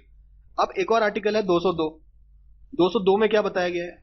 202 आर्टिकल में ये बताया गया है, 202 स्पेशली 202(3), 202 के सब पार्ट 3 में ऐसा बताया गया है अबाउट जो आपके गवर्नर के जो आपके अलाउंसेस है, ठीक है, गवर्नर के जो अलाउंसेस है, अलाउंसेस और emoluments and allowances of the governor, they are charge to consolidated fund of states. Consolidated fund of India नहीं, जो भी आपकी सैलरी आएगी, अलाउंस आएगा ये गवर्नर का, वो कहां से आएगा? आपका कंसोलिडेटेड फंड ऑफ स्टेट्स। ये बताता है आर्टिकल 202 का 3 सब पार्ट। अच्छा, अब क्या अगर कोई सीएम या काउंसिल ऑफ मिनिस्टर्स आपको जो एडवाइस है गवर्नर को, क्या गवर्नर को वो मानना जरूरी है? तो इसके ऊपर कुछ केसेस हैं। देखिए शमशेर सिंह का case of 1974, Shamsher Singh case of 1974। इसके अलावा कौन सा केस है आपका, अभी पढ़ा हमने, Nabam Rabia case, Nabam Rabia case of 2006 आपका नेबम राबिया, ये हमने 2016 पढ़ा था, sorry, Nabam Rebia case of 2016। और शमशेर सिंह केस ऑफ 1974 में ऐसा कहा गया है कि भैया governor is bound to follow the advice given by the chief minister और द काउंसिल ऑफ मिनिस्टर्स। तो जो एडवाइस आपको दी जा रही है उसको मानना जरूरी है, ऐसा शमशेर सिंह और नेबम राबिया केस में बताया गया है। देखिए गवर्नर के स्पेशल एड्रेस के बारे में बात करते हैं। देखिए क्या होगा जब भी आपका आपका जो लेजिस्लेटिव असेंबली है, दोनों हाउसेस है, दोनों का ज्वाइंट मीटिंग होगा। कब होता है? हर साल, एवरी ईयर। हर साल का जो पहला सेशन है और हर इलेक्शन के बाद का पहला सेशन, हर इलेक्शन के बाद का फर्स्ट सेशन जो है, ये आपका एड्रेस करता है कौन? गवर्नर आपका एड्रेस करता है। ठीक है। अच्छा, गवर्नर को जो स्पीच, अच्छा यही सेम चीज आपका जब अगर प्रेसिडेंट के एड्रेस की बात करें तो वो आर्टिकल 87 है। गवर्नर का कौन सा आर्टिकल है? आर्टिकल 176, 176 आर्टिकल है। अच्छा, हर साल और इलेक्शन के बाद सबसे पहला सेशन में गवर्नर आपका एड्रेस करता है। तो गवर्नर को का जो पूरा जो स्पीच है उसके बारे में बात करते हैं। जो स्पीच है बेसिकली आपका उस समय का जो गवर्नमेंट है, वो उस गवर्नमेंट के द्वारा ये स्पीच बनाई जाती है। उसमें गवर्नर क्या बताता है? जो भी गवर्नमेंट है उस समय, मतलब जो भी चीफ मिनिस्टर है, उसे काउंसिल ऑफ मिनिस्टर है, उसका जो पूरा गवर्नमेंट है, तो वो ये स्पीच गवर्नर को लिख के देता है। और इसमें कई सारी चीजों के बारे में बात करते हैं, जैसे कि पॉलिसी क्या होगी, ठीक है, कौन कौन से आपके गोल्स हैं, और भी कई सारी चीजें इसमें होती है। और इस स्पीच को गवर्नर को पूरा ऐसा ही रिपीट करना होता है, पूरा रीड करना होता है, और कुछ भी आप स्किप नहीं कर सकता गवर्नर। ठीक है। गवर्नर अगर इसको कुछ भी स्किप कर दे तो बेसिकली ये वायलेशन माना जाता है ऑफ आर्टिकल 163। आर्टिकल 163 क्या क्या क्या क्या कहता है कि आपका काउंसिल ऑफ मिनिस्टर का और जो सीएम और काउंसिल ऑफ मिनिस्टर्स हैं वो एड करेंगे गवर्नर को। ठीक है। तो इसका इसका अवहेलना मान देते हैं, अगर अवहेलना मान लिया जाता है अगर ये आप स्पीच ठीक से पूरा नहीं पढ़ा गवर्नर ने, तो पूरा ये स्पीच ठीक से पढ़ना होता है। ये आर्टिकल आपका 87 और आर्टिकल 176 के बारे में हमने बात कर ली। इसके अलावा बात करते हैं, गवर्नर का एक पावर होता है, आपका फ्लोर टेस्ट करवा सकता है। आपका फ्लोर टेस्ट कभी भी करवा सकता है। मतलब अगर गवर्नर को लगता है कि जो आपका गवर्नमेंट है, गवर्नमेंट ऑफ स्टेट है, उसके पास प्रॉपर मेजोरिटी आपकी नहीं है, अगर मेजोरिटी गवर्नर को कभी भी लगे कि मेजोरिटी नहीं है, तो गवर्नर कह सकता है कि भैया अपना फ्लोर टेस्ट दीजिए, आप परीक्षा दीजिए। और ये फ्लोर टेस्ट कभी भी दिया जा सकता है, ऐसा कोई फिक्स टाइमिंग नहीं है, इलेक्शन के बाद ही करना है, हर साल के स्टार्टिंग नहीं करना है, ऐसा कोई भी आपका सिस्टम नहीं होता है। फ्लोर टेस्ट कभी भी गवर्नर ले सकता है। और अगर ये जो फ्लोर टेस्ट पास नहीं होता है तो आपका गवर्नमेंट गिर जाता है, गवर्नमेंट आपका फॉल कर जाता है अगर फ्लोर टेस्ट क्लियर नहीं होता है तो। अच्छा, इसमें वोटिंग क्लियर होने का क्या मतलब है? 50% चाहिए ऑफ प्रेजेंट एंड वोटिंग। सबको वोट देना जरूरी नहीं है इसमें, ठीक है, जो प्रेजेंट है वही वोट देते हैं। और उसका 50% अगर गवर्नमेंट जीतती है तब कहते हैं कि भैया फ्लोर टेस्ट पास हो गया। या इसको आप ये भी कह सकते हैं कि वोट ऑफ कॉन्फिडेंस पास हो गया, इसको वोट ऑफ कॉन्फिडेंस भी कहा जाता है। ठीक है। देखिए आर्टिकल 177 में देख लेते हैं। ठीक है, 177 आर्टिकल कहता है, this is the right of ministers. Right of किसका? मिनिस्टर्स। थोड़ा एग्जीक्यूटिव की तरफ चले गए हम लोग। Right of ministers with respect to houses. तो हाउस के अंदर आपके मिनिस्टर्स के कौन कौन से राइट्स है उसके बारे में बात करता है आर्टिकल 170। तो कौन सा राइट है? बेसिकली आपका मिनिस्टर्स का क्या राइट होता है कि किसी भी हाउस में आपका पार्टिसिपेट कर सकता है, participate in the proceedings of any house, कोई भी हाउस में। तो जिस हाउस में वो इलेक्टेड है उसके अलावा दूसरे हाउस में भी जा सकता है। ठीक है, ये राइट आपका मिनिस्टर्स को भी मिला है और आपका एडवोकेट जनरल को भी ये सेम राइट मिला है कि वो किसी भी हाउस में जाके प्रोसीडिंग्स को सुन सकता है, बैठ सकता है, पार्टिसिपेट भी कर सकता है। ये article 177 for ministers and advocate general, ministers of advocate general के ये राइट। अब चर्चा हम लोग आगे बढ़ाते हैं चीफ मिनिस्टर के बारे में। ठीक है, पहला पॉइंट क्या समझना है कि chief minister is the real executive authority. तो गवर्नर क्या था? गवर्नर था आपका एग्जीक्यूटिव अथॉरिटी, ये आपका रियल एग्जीक्यूटिव अथॉरिटी। ठीक है, तो आपका डी फैक्टो एग्जीक्यूटिव भी बोल सकते हैं हम लोग, डी फैक्टो एग्जीक्यूटिव। और डी जियोर एग्जीक्यूटिव कौन होता था? आपका गवर्नर। ठीक है, हेड ऑफ स्टेट बोलते हैं हम लोग किसको? गवर्नर को। चीफ मिनिस्टर को क्या बोलेंगे हम लोग? Head of government. तो ये बेसिक टर्म्स हम लोग को क्लियर होना चाहिए सबसे पहले। अब ये चीफ मिनिस्टर और काउंसिल ऑफ मिनिस्टर्स के बारे में 164 आर्टिकल में हमने देखा था कि अपॉइंटमेंट के बारे में लिखा है। तो इस पूरी कहानी को समझते हैं। देखिए सबसे पहले होता है क्या? इलेक्शन। ठीक है, इलेक्शन में दो चीजें हो सकती है, या तो किसी एक पार्टी को आपको मेजोरिटी मिल जाए। मेजोरिटी का क्या मतलब होता है? मेजोरिटी का मतलब होता है कि जैसे एक सीट जो है, एक जो आपका असेंबली सीट है, उसको जीतने के लिए पास्ट द पोस्ट सिस्टम होता है। पास्ट द पोस्ट सिस्टम में क्या होता है भाई, जो भी मैक्सिमम वोट जीतेगा वो जीत गया। ठीक है, उसके बाद मेजोरिटी किसको बोला जाता है? टोटल मान लेते हैं असेंबली में आपके 100 सीटें हैं, तो जिसको 51 सीटें मिल जाएंगी, जिसके पास 51 सीटें होंगी उसको मिल गई मेजोरिटी। ठीक है, तो 51 तो सीटें होनी चाहिए। ठीक है, दो चीजें हैं, तो जो जो पार्टी जिसको जिससे मेजोरिटी जो सीट्स में जिनको मिल गया है वो कौन होता है, उस पार्टी का, मतलब जिस पार्टी का मेजोरिटी जिसने मिल गया है, जैसे 100 आपके सीटें हैं असेंबली में, उसने 51 सीटें जीत ली, तो ये पार्टी मेजोरिटी में आ गई है। मेजोरिटी में आ गई है तो इसका जो भी लीडर होगा, इसका जो भी लीडर होगा ये आपको सीएम बना दिया जाएगा, उसको सीएम बना दिया जाएगा। सीएम कौन बनाएगा? सीएम अपॉइंट करेगा गवर्नर। तो गवर्नर अपनी मनमर्जी से किसी को भी सीएम अपॉइंट नहीं कर सकता, जो इस प्रोसीजर को फॉलो कर रहा है उसी को सीएम बना सकता है। अब देखिए यहाँ पे ऐसा भी तो हो सकता है किसी को मेजोरिटी ना मिले, किसी को मेजोरिटी ना मिले, लेट अस से ये 100 सीटों का एग्जांपल लेते हैं, उसमें एक पार्टी को मिलता है 35, तो उसको टोटल आपके 16 सीटें और चाहिए तब जाके उसको मेजोरिटी मिलेगी। अब ये 16 सीटें किससे लेगा? एक दूसरी पार्टी भी हो सकती है ना, जिसको जिसको 20 सीटें मिली हो, या किसको 15 सीटें मिली हो, किसी को 2 सीटें मिली हो, तो हो सकता है कि ये 35 वाला 15 और 2 को मिला के आपका टोटल मेजोरिटी पे आ जाता है, ये 52 आ गया, तो मेजोरिटी बना लेगा। ऐसा जब सिचुएशन होता है तो आपका बनता है कोalition गवर्नमेंट। कोalition गवर्नमेंट, ठीक है, कोalition गवर्नमेंट बनता है। लेकिन इस समय चीफ मिनिस्टर किसको बनाया जाए? तो इस चीज को सॉल्व करने के लिए गवर्नर अपने डिस्क्रिशनरी पावर का यूज करता है। डिस्क्रिशन है, गवर्नमेंट किसी को भी चाहे तो सीएम बना सकता है। जिसे जिस जिस बंदे को गवर्नमेंट सोच रहा है कि इसको सीएम बना देंगे तो ये आपका मेजोरिटी प्रूव कर पाएगा, तो ऐसे किसी को भी जो गवर्नर चूज करके सीएम बना सकता है। तो ये जो गवर्नर है, तो सारे जो पार्टीज हैं, सारे पार्टीज गवर्नर के पास आते हैं और कहते हैं कि भाई हमारा लार्जेस्ट पार्टी है, हमारा लार्जेस्ट पार्टी हो सकता है या कोalition हो सकता है।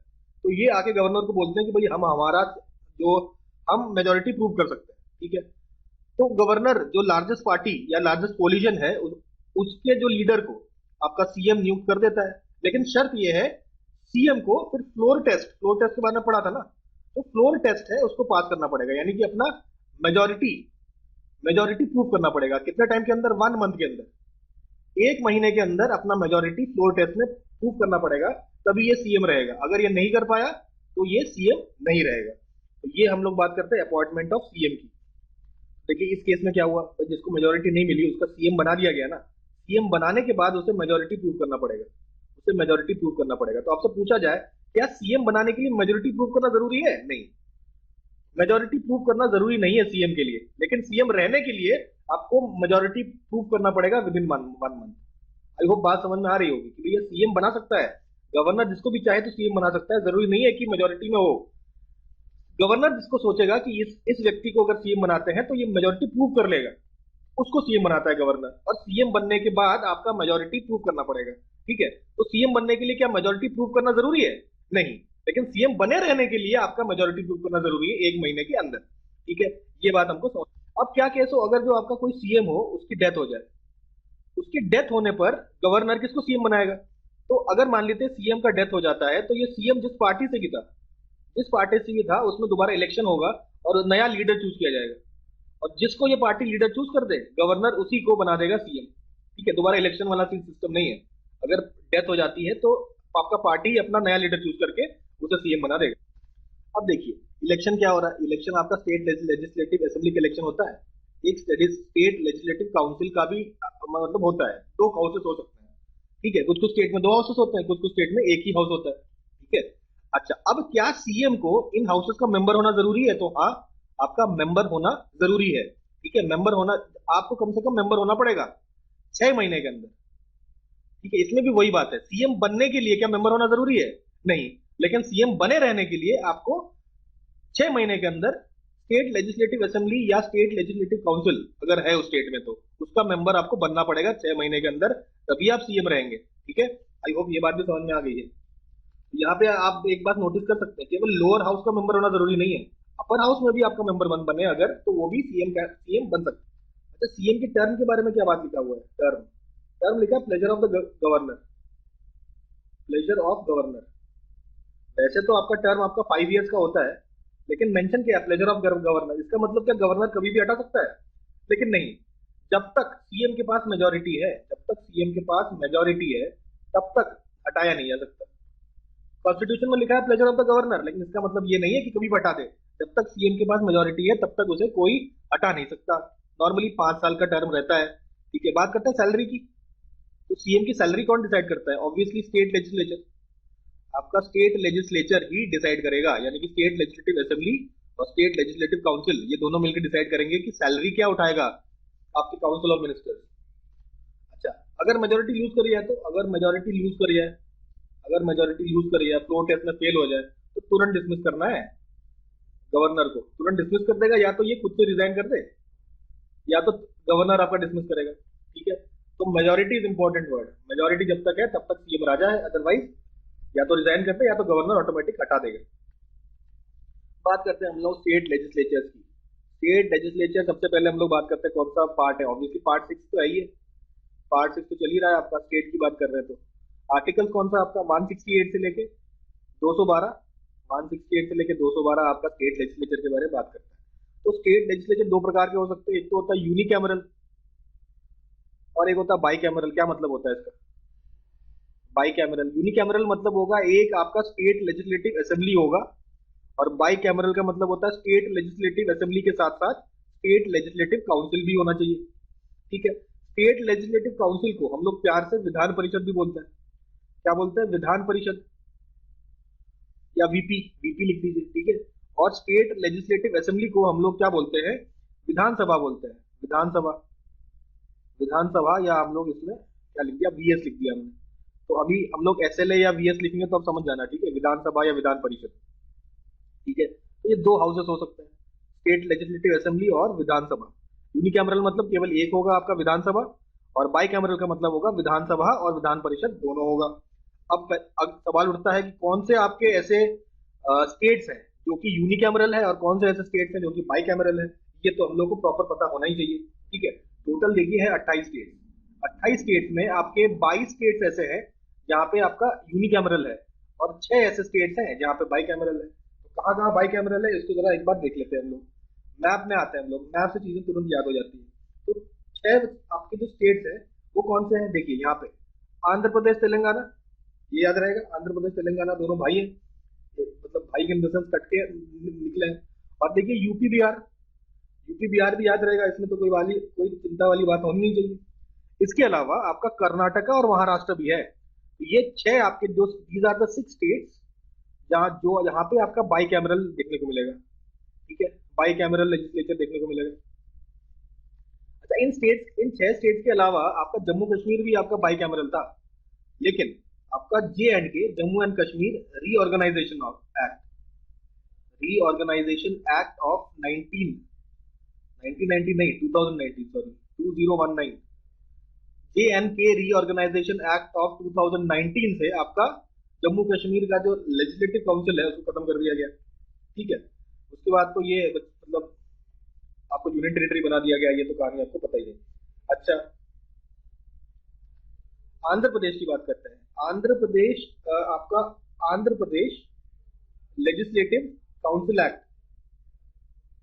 पास किया गया था 2005 में, जिसकी वजह से आपका आंध्र प्रदेश का लेजिस्लेटिव काउंसिल बनाया गया था।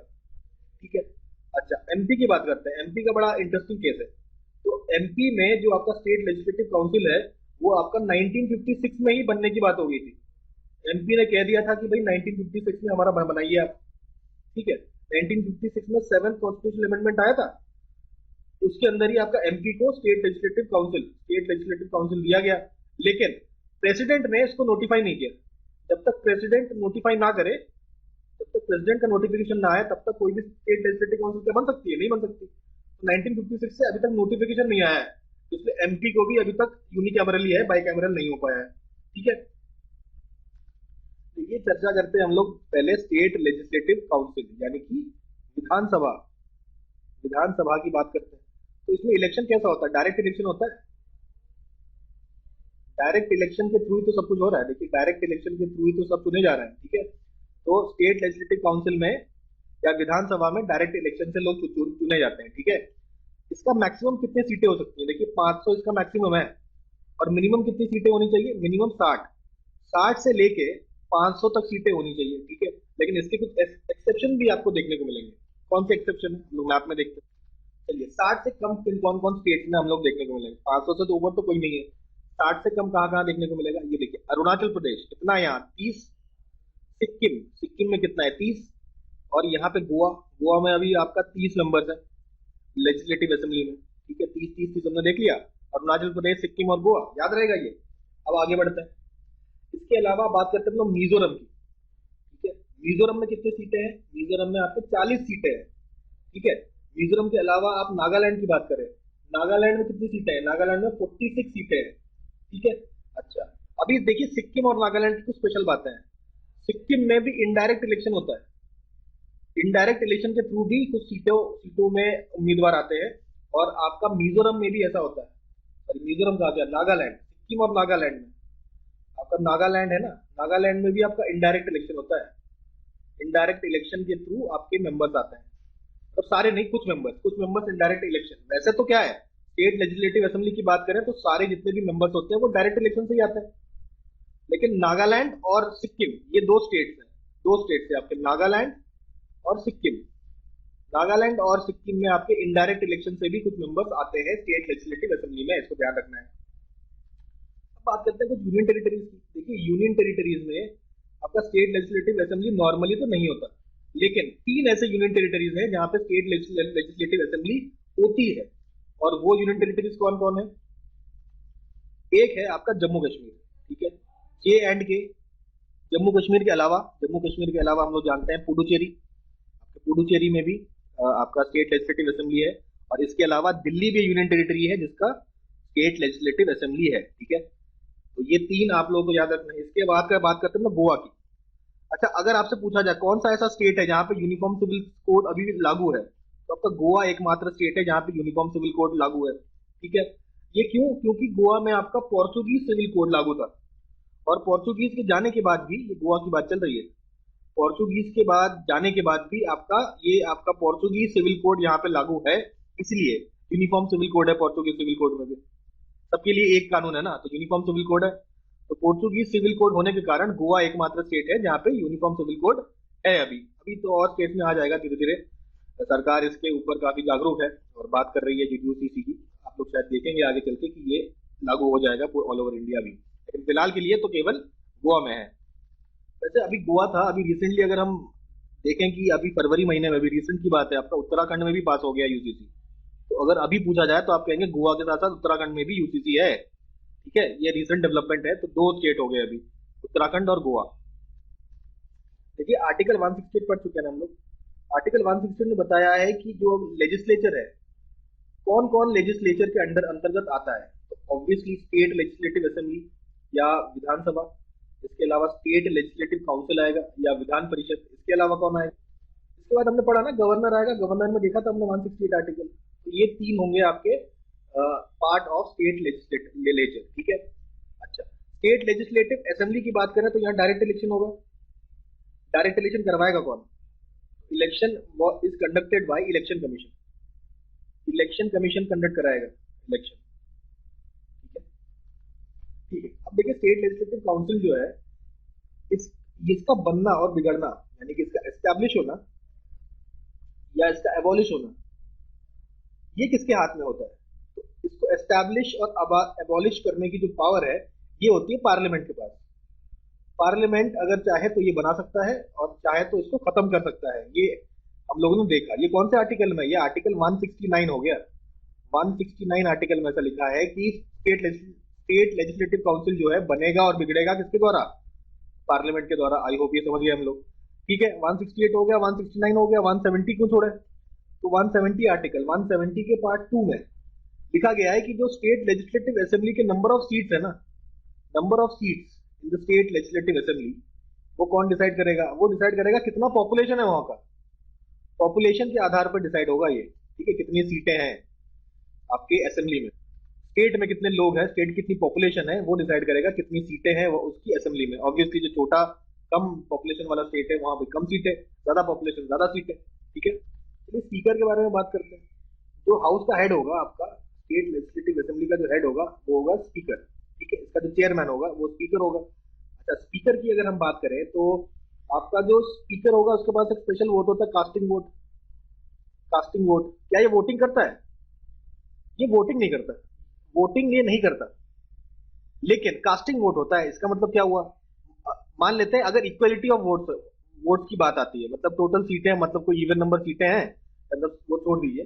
जैसे मान लीजिए 38 वोट्स फेवर में पड़े और 38 वोट्स आपके अगेंस्ट में पड़े, ऐसा किसी कोई अगर सीन हो गया, मतलब कोई एग्जांपल ले रहा हूँ, मतलब फॉर और अगेंस्ट के वोट्स अगर इक्वल हो जाते हैं तो कास्टिंग वोट देने का अधिकार होता है स्पीकर के पास।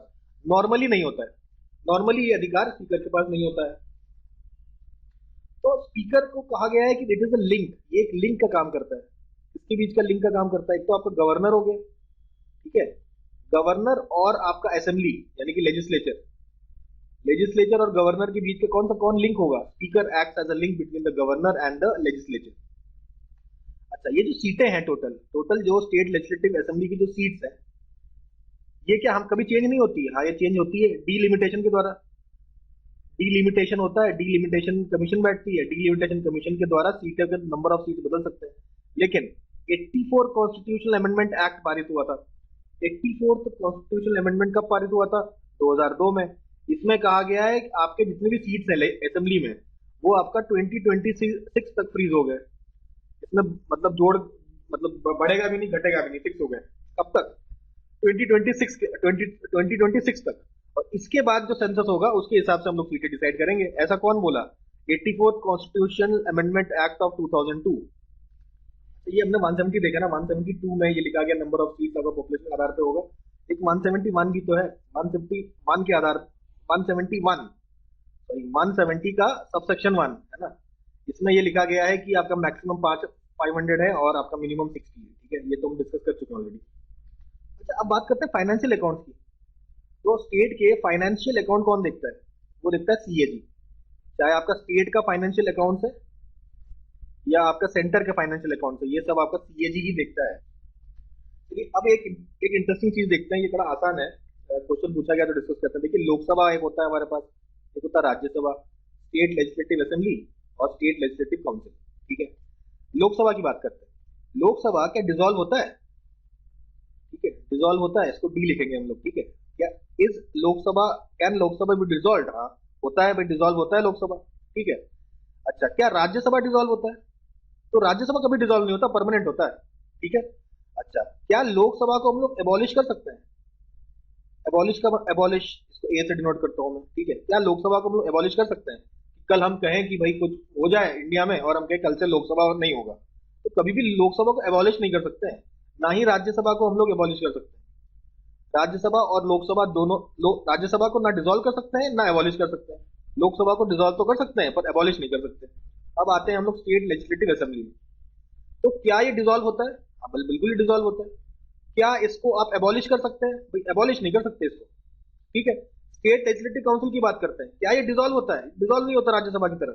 लेकिन क्या इसको अबॉलिश कर सकते हैं? आप बिल्कुल अबॉलिश कर सकते हैं। यही तो हमने सीखा 169 आर्टिकल में कि आपका स्टेट लेजिस्लेटिव काउंसिल को हम लोग अबॉलिश कर सकते हैं। ठीक है, तो ये सिंपल बात है, तो समझ में आ गई होंगी। तो ये पूछा हुआ क्वेश्चन है तो डिस्कस कर लिया, कोई कंफ्यूजन नहीं होना चाहिए। एक चीज मिस कर दी हमने, देखिए स्पीकर, स्पीकर का पावर, स्पीकर का पावर स्टेट लेजिस्लेटिव असेंबली का हो या आपका लोकसभा का हो, पावर सेम रहता है। Power are the powers of speaker are the same whether we talk about the assembly और we talk about the Lok Sabha. ठीक है। अच्छा, बात करते हैं हम लोग मनी बिल की। तो जो आपका मनी बिल होता है वो आपका लोकसभा में इंट्रोड्यूस होता है, राज्यसभा में नहीं हो सकता। उस तरीके से आपका असेंबली में इंट्रोड्यूस हो सकता है और स्टेट लेजिस्लेटिव काउंसिल में इंट्रोड्यूस नहीं हो सकता। ये कौन सा आर्टिकल में बोला है कि आपका स्टेट लेजिस्लेटिव काउंसिल में इंट्रोड्यूस नहीं हो सकता? ये आपका आर्टिकल 198 में ऐसा बोला गया है। आपका आर्टिकल 198 याद रखिए, 198 के 1 में ऐसा बताया गया है कि इंट्रोड्यूस नहीं हो सकता मनी बिल। ठीक है, ये बात समझी हमने मनी बिल के बारे में। तो मनी बिल की बात करें तो देखिए आपका ये आपका इंट्रोड्यूस हुआ असेंबली में, उसके बाद आपका स्टेट लेजिस्लेटिव काउंसिल के पास गया, जाता है, ठीक है, अप्रूवल के लिए। लेकिन मैक्सिमम 14 डेज तक रख सकता है ये मनी बिल को, मैक्सिमम 14 डेज तक रखा जा सकता है मनी बिल को। फिर अगर 14 दिन के अंदर पास कर दिया तो अच्छी बात है, नहीं पास किया तो 14 दिन के बाद ऑटोमेटिकली आपका मनी बिल पास हो जाएगा। तो ये बात करी हमने मनी बिल के बारे में। देखिए 198 के बारे में बात कर ली हमने, 198 में पता है एक आपका 197 आर्टिकल भी है। 198 आर्टिकल में हमने देखा क्या होता है कि भाई हम लोग बात करते हैं कि मनी बिल के मामले में स्टेट लेजिस्लेटिव काउंसिल में वो इंट्रोड्यूस नहीं हो सकता। 197 में हम लोग बात करते हैं मनी बिल की बात नहीं करते, ऑर्डिनरी बिल की बात करते हैं। तो ऑर्डिनरी बिल कितने समय तक आपका लेजिस्लेटिव काउंसिल रोक सकता है? देखिए आपका स्टेट लेजिस्लेटिव असेंबली से पास हुआ बिल, और स्टेट लेजिस्लेटिव काउंसिल पहली बार जब आता है, फर्स्ट टाइम जब आता है, तो उसको 3 महीने तक हो सकता है। 3 मंथ तक उसको कुछ ना कुछ तो करना ही पड़ेगा, ठीक है। मैक्सिमम 3 महीने तक हो सकता है, 3 महीने के अंदर अगर नहीं किया तो पास मान लेंगे, ठीक है। तो 3 महीने के अंत में ये रिकंसिडरेशन के लिए दोबारा भेज सकता है इसको, ठीक है। और सेकेंड टाइम जब आता है आपका काउंसिल में, सेकेंड टाइम, तो आप मैक्सिमम 1 महीने तक रख सकते हो। 1 महीने तक अगर नहीं किया तो पास हो जाएगा ऑटोमेटिकली। तो देखा जाए, अगर आपका काउंसिल चाहे, स्टेट लेजिस्लेटिव काउंसिल चाहे, तो मैक्सिमम कोई भी ऑर्डिनरी बिल भी आपका मैक्सिमम 4 महीने तक रोका जा सकता है, 4 मंथ तक। 4 मंथ तक रोका जा सकता है ऑर्डिनरी बिल, और 14 दिन तक मैक्सिमम रोका जा सकता है मनी बिल। इसके अलावा कोई पावर है नहीं आपका बेसिकली, स्टेट लेजिस्लेटिव काउंसिल के पास इसके अलावा और कोई पावर नहीं है। तो एक प्रकार का डिलेइंग चेंबर का काम करता है, डिले करता है ना, आपका डिलेइंग चेंबर का काम करता है। तो मनी बिल के बारे में कुछ और बात जानते हैं। देखिए मनी बिल में, देखिए 199 आर्टिकल एक और होता है, 191(1) के कुछ प्रोविजंस होते हैं, ए, बी, सी, डी, ई और एफ, ठीक है। तो ये आपके ए से लेके एफ तक कुछ प्रोविजंस होते हैं। अगर आपके मनी बिल में इन प्रोविजंस में से कोई प्रोविजन होता है, तो आर्टिकल 207 ये कहता है, आर्टिकल 207 का 1 ये कहता है कि अगर ये सारे प्रोविजंस हैं, ठीक है, ए से लेके एफ तक, तो आपको परमिशन लेनी पड़ेगी गवर्नर की before introducing the bill. Governor permission required, ठीक है, इंट्रोडक्शन से पहले, बिफोर इंट्रोडक्शन, ठीक है, बिफोर इंट्रोडक्शन आपका गवर्नर की परमिशन लेनी पड़ेगी। तो याद रखेंगे 207 याद रखा, और प्रोविजंस कहाँ है आपका 199 में, ठीक है। अब हमारा जो स्टेट लेजिस्लेटिव असेंबली है, उसका कोई मेंबर होगा ना, उसके मेंबर का क्या क्वालिफिकेशन है, क्या क्वालिफिकेशन है जानने से पहले ये क्वालिफिकेशन कौन सा आर्टिकल में मेंशन्ड है ये भी पता होना चाहिए। ये आपका आर्टिकल 173 में आपके क्वालिफिकेशन लिखे गए, ठीक है।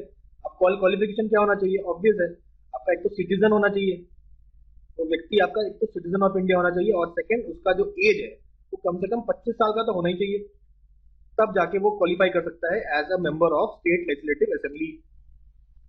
अच्छा, स्टेट लेजिस्लेटिव असेंबली में क्या रिजर्वेशन होता है? हाँ, रिजर्वेशन होता है। किसका? SC ST का रिजर्वेशन होता है। ये कौन से आर्टिकल में मेंशन है? 332 आर्टिकल में मेंशन है कि आपका रिजर्वेशन होगा SC और ST का in assembly, according to the कैसा पॉपुलेशन, कितना पॉपुलेशन है उनका, उसके आधार पर। अगर पॉपुलेशन ज्यादा है, पॉपुलेशन अगर ज्यादा है तो ज्यादा सीटें, पॉपुलेशन अगर कम है तो कम सीटें। तो based on population, population based होगा इनकी सीट्स के बारे में बात की हमने। अब हम लोग बजट की बात करते हैं। बजट, तो बजट जो है पेश कौन करता है? आपका ऑब्वियसली फाइनेंस मिनिस्ट्री पेश करती है, ठीक है, मिनिस्ट्री ऑफ फाइनेंस के द्वारा पेश किया जाता है। वो किसके अंडर होता है? फाइनेंस मिनिस्टर का। तो फाइनेंस मिनिस्टर का जो आपका ओथ मिलती है, finance minister is given the oath of office and secrecy, office का ओथ और सीक्रेसी का oath, office and secrecy, secret रखना है। ऑफिस एंड सीक्रेसी का मतलब क्या हुआ? देखिए, फाइनेंस मिनिस्टर जो बजट बना रहा है उसको सीक्रेट रखना पड़ता है, जब तक वो आपका असेंबली में, स्टेट लेजिस्लेटिव असेंबली में इसको पेश ना कर दे, उससे पहले ये बजट आपका लीक नहीं होना चाहिए, किसी और को पता नहीं चलना चाहिए, इसको सीक्रेट रखना है आपको, ठीक है। अगर मान लेते हैं ये सीक्रेट नहीं रहा, लीक कर गया, तो क्या? तो आपको पनिशमेंट मिलेगी। आपको पहली बात तो करना पड़ेगा रिजाइन, अपने पोस्ट से रिजाइन करना पड़ेगा। गलती से अगर जो बजट फाइनेंस मिनिस्टर बनाता है वो सीक्रेट ना रहा या लीक कर गया आपका पेश होने से पहले, तो फाइनेंस मिनिस्टर को रिजाइन करना पड़ेगा और उनको पनिशमेंट मिलेगी। पनिशमेंट कहाँ कहाँ पे लिखा गया है पनिशमेंट? तो it is written in the official secrets act, official secrets act. इस एक्ट के अंतर्गत जो भी पनिशमेंट दिया है वो दिया जाएगा। ये आपका 1923 में आया था। इस एक्ट के आधार पर जो भी पनिशमेंट डिसाइड किया जाएगा, which is given to the finance minister. समझ में आया? तो ये फंडा है हमारा बजट का, ध्यान रखना। आपका असेंबली का जो हेड कौन होता है? सीएम होता है। तो अगर आपसे पूछा जाए who is the first CM, सबसे फर्स्ट वुमेन सीएम कौन है? फर्स्ट महिला सीएम है सुचेता कृपलानी, याद रखिएगा, Sucheta Kripalani is the first women CM of the country. कहाँ की सीएम बनी थी ये? तो उत्तर प्रदेश की आपकी सीएम सुचेता कृपलानी जी बनी थी। कब? 1963 में, 1963 में ये बनी थी, ठीक है। ये सब कुछ इंपॉर्टेंट आर्टिकल्स आपको याद करना है। आर्टिकल 167 भी काफी इंपॉर्टेंट है, याद रखना है। इसमें सीएम ये बताता है कि सीएम का ये ड्यूटी होता है आपको गवर्नर को कन्वे करना, गवर्नर को ये कन्वे करना कि भैया आपका जो काउंसिल ऑफ मिनिस्टर्स है उसका क्या पॉलिसी है, उसका कौन कौन से नए डिसीजंस लिए गए हैं, कौन कौन से नए डिसीजंस लिए गए हैं, आपके जो भी एडमिनिस्ट्रेशन के अफेयर्स हैं, एडमिनिस्ट्रेशन अफेयर्स हैं, ठीक है, एडमिनिस्ट्रेशन की जानकारी और आपके डिसीजंस की जानकारी, ये सारी जानकारी आपको गवर्नर को देनी पड़ेगी अकॉर्डिंग टू आर्टिकल 167। ठीक है, तो कोई भी डिसीजन हो, एडमिनिस्ट्रेटिव एडमिनिस्ट्रेटिव डिसीजन हो या कोई भी लेजिस्लेचर नया पास करने वाला हो, वो भी इन्फॉर्म करना पड़ेगा आपको गवर्नर को। ठीक है, तो ये ड्यूटी आपकी सीएम की है, कॉन्स्टिट्यूशनल ड्यूटी है, कॉन्स्टिट्यूशनल ड्यूटी है। अच्छा, ड्यूटी की सीएम और सीएम की ड्यूटी की बात कर रहे हैं, तो आपका एनडीसी होता है ना, नेशनल डेवलपमेंट काउंसिल, उसकी मीटिंग को अटेंड करना पड़ेगा सीएम को। ये उसका कौन सा ड्यूटी है, ये आपका कॉन्स्टिट्यूशन में कहीं नहीं लिखा, तो it is not a constitutional duty.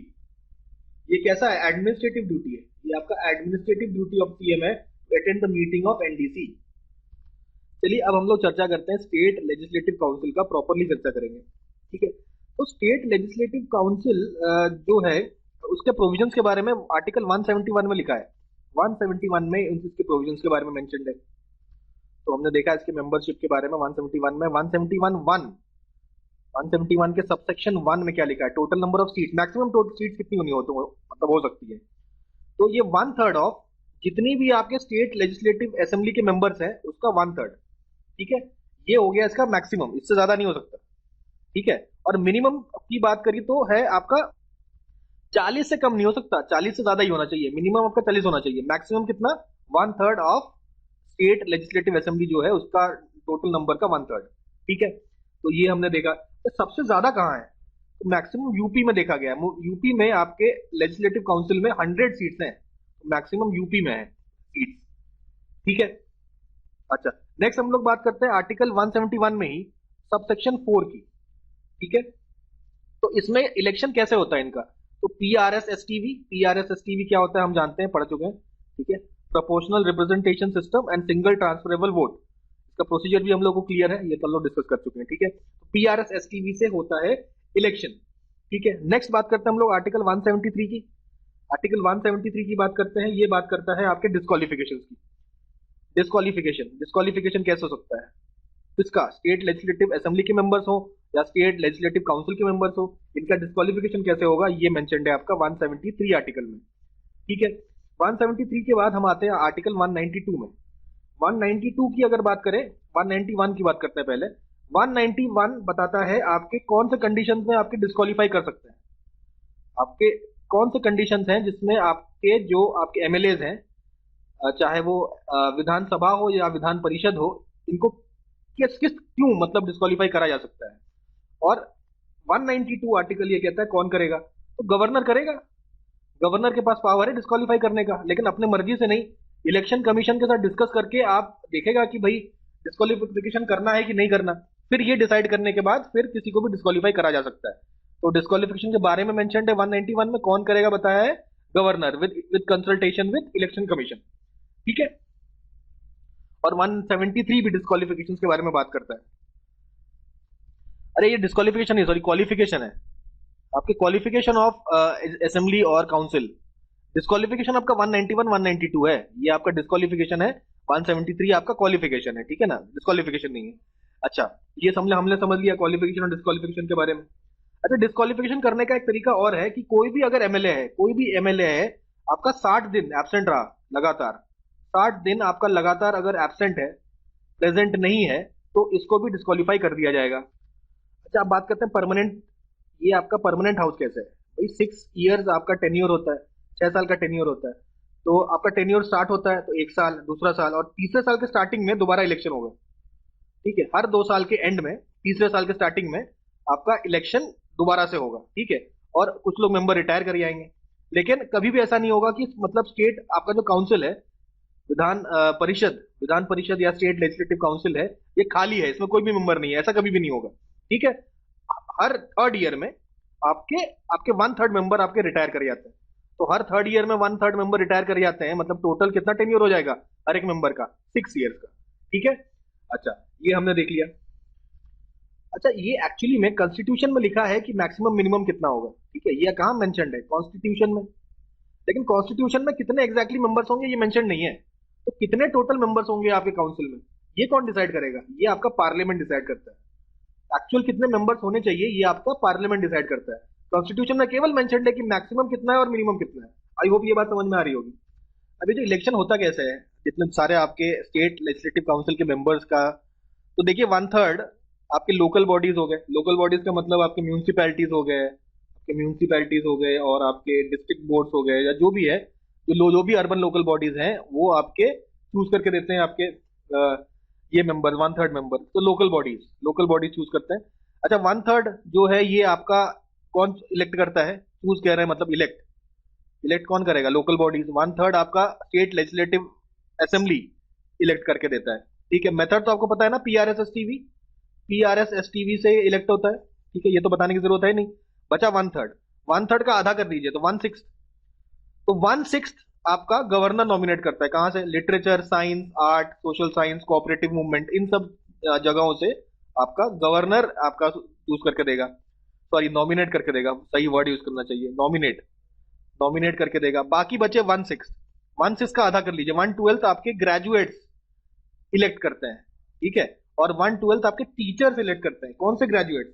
बस कम से कम 3 साल तक तो आपके जो मतलब जिनका रेसिडेंस है आपके स्टेट में, तो वो ग्रेजुएट्स, और वो टीचर्स जिनका 3 साल से रेसिडेंस है और वो सेकेंडरी स्कूल से ज्यादा लेवल के पढ़ा रहे हो, मतलब secondary school level minimum level होना चाहिए, कुछ इस लेवल पे टीचर पढ़ा रहे हो। ठीक है, 3 साल रह चुके हैं, मतलब परमानेंट रेजिडेंट है, 3 साल से कम रह रहे हैं उस एरिया में, तो ये सब आपके इलेक्ट करते हैं आपके members of the state legislative council. चलिए स्टार्ट करते हैं, हम हमारा फाइनल चर्चा आरंभ करते हैं हमारा हाई कोर्ट के बारे में। तो हम लोग जानते हैं हमारे इंडिया में जो जुडिशरी है, इंटीग्रेटेड जुडिशरी है, यानी कि सबसे ऊपर है सुप्रीम कोर्ट, उसके नीचे हाई कोर्ट और उसके नीचे सबऑर्डिनेट कोर्ट। तो सुप्रीम कोर्ट के अंडर हाई कोर्ट है और हाई कोर्ट के अंदर सबऑर्डिनेट कोर्ट है, मतलब इंडिपेंडेंट नहीं है तीनों। ठीक है, और स्टेट में अगर कोर्ट्स की बात करें तो मैक्सिमम सबसे सुपीरियर कौन है? हाई कोर्ट्स है। ठीक है, और एक दूसरे के अंतर्गत है। ठीक है, एक हाइरार्कियल ऑर्डर फॉलो करते हैं, इसीलिए India has a integrated judiciary. तो हाई कोर्ट बनने का स्टार्ट कब हुआ? सबसे पहले देखिए, हाई कोर्ट बने 3, कलकत्ता, बॉम्बे और मद्रास में 3 हाई कोर्ट बनते हैं। उसके बाद आपका इलाहाबाद हाई कोर्ट बनता है 1866 में। और इसके बाद इंडियन प्रोविंसेस में हर प्रोविंस में आपका हाई कोर्ट बन गया था। उसके बाद 1950 में इन्होंने कहा कि भाई जिस जिस प्रोविंस में जो जो हाई कोर्ट है उस स्टेट का वो हाई कोर्ट बन जाएगा। ठीक है, तो ये हमारा हिस्ट्री ऑफ हाई कोर्ट हो गया। अच्छा, हाई कोर्ट कौन से पार्ट में आता है? तो ऑब्वियसली पार्ट 6।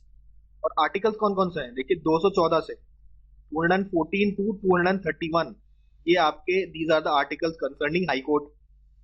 अच्छा, नेक्स्ट बात करते हैं टोटल हाई कोर्ट कितने हैं इंडिया में। तो 25 हाई कोर्ट है, और 25 में से 22 हाई कोर्ट एक सिंगल स्टेट का ही हाई कोर्ट है, मतलब एक स्टेट का एक हाई कोर्ट है। लेकिन 3 ऐसे हाई कोर्ट हैं जो एक से ज्यादा स्टेट्स या यूनियन टेरिटरीज के एक हाई कोर्ट है।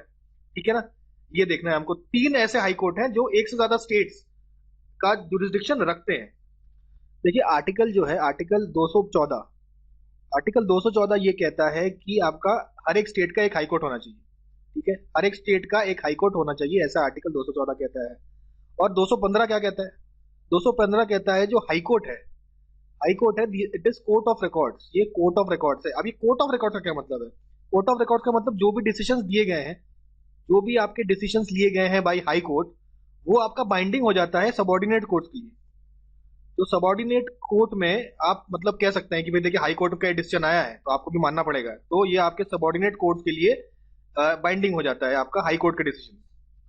और 216 में क्या लिखा है? 216 में लिखा है जो हाई कोर्ट का, ये तो जजेस होते हैं, एक तो आपका जजेस होंगे और एक होगा आपका चीफ जस्टिस। तो जजेस होंगे या चीफ जस्टिस होगा, इन सबको अपॉइंट करने का काम किसका है? प्रेसिडेंट अपॉइंट करता है। ठीक है, प्रेसिडेंट इनको अपॉइंट करता है। तो ये सब हमने देखा कि भाई एक हाई कोर्ट एक स्टेट, उसके बाद कोर्ट ऑफ रिकॉर्ड्स वाला 215 है, याद रखना है, पूछ सकता है ये। 216 वाले में हमने देखा कि देखिए प्रेसिडेंट अपॉइंट करता है। तो चलिए अपॉइंटमेंट की बात थोड़ा और कर लेते हैं। देखिए अपॉइंटमेंट की बात करें तो जजेस और chief justice of high court का अपॉइंटमेंट कौन करेगा? प्रेसिडेंट करेगा। लेकिन ये एडवाइस लेगा किसकी? आपका चीफ जस्टिस ऑफ इंडिया की, और जो भी गवर्नर है। अगर एक स्टेट की बात है तो भाई एक गवर्नर, एक से अधिक स्टेट है तो 2 गवर्नर है, जितने गवर्नर है। ठीक है, डिपेंड करता है भाई आपका हाई कोर्ट कौन सा है। अगर वो उस हाई कोर्ट के अंदर एक ही स्टेट आता है तो एक ही गवर्नर। अगर मान लेते हैं उस हाई कोर्ट के अंदर 2 या 3 स्टेट आते हैं या यूनियन टेरिटरी आते हैं तो उनके आपको गवर्नर या लेफ्टिनेंट गवर्नर से बात करनी पड़ेगी। तो इन दोनों का डिसाइड करके हम लोग बनाते हैं क्या, सी जे एच सी, यानी कि chief justice of high court. ठीक है, chief justice of high court एक बार बन गया, अब ये तीनों लोग मिलकर डिसाइड करते हैं कि भाई दूसरे जो जजेस हैं वो कौन अपॉइंट करेगा। ठीक है, तो ये समझ में आया। तो ये तो बात हो गई, लेकिन हम लोग ऑलरेडी कॉलेजियम सिस्टम के बारे में जानते हैं ना, कॉलेजियम सिस्टम के बारे में ऑलरेडी हम लोग पढ़ चुके हैं जब सुप्रीम कोर्ट पढ़ा था हमने, तो उसको दोबारा मैं रिपीट नहीं कर रहा हूं।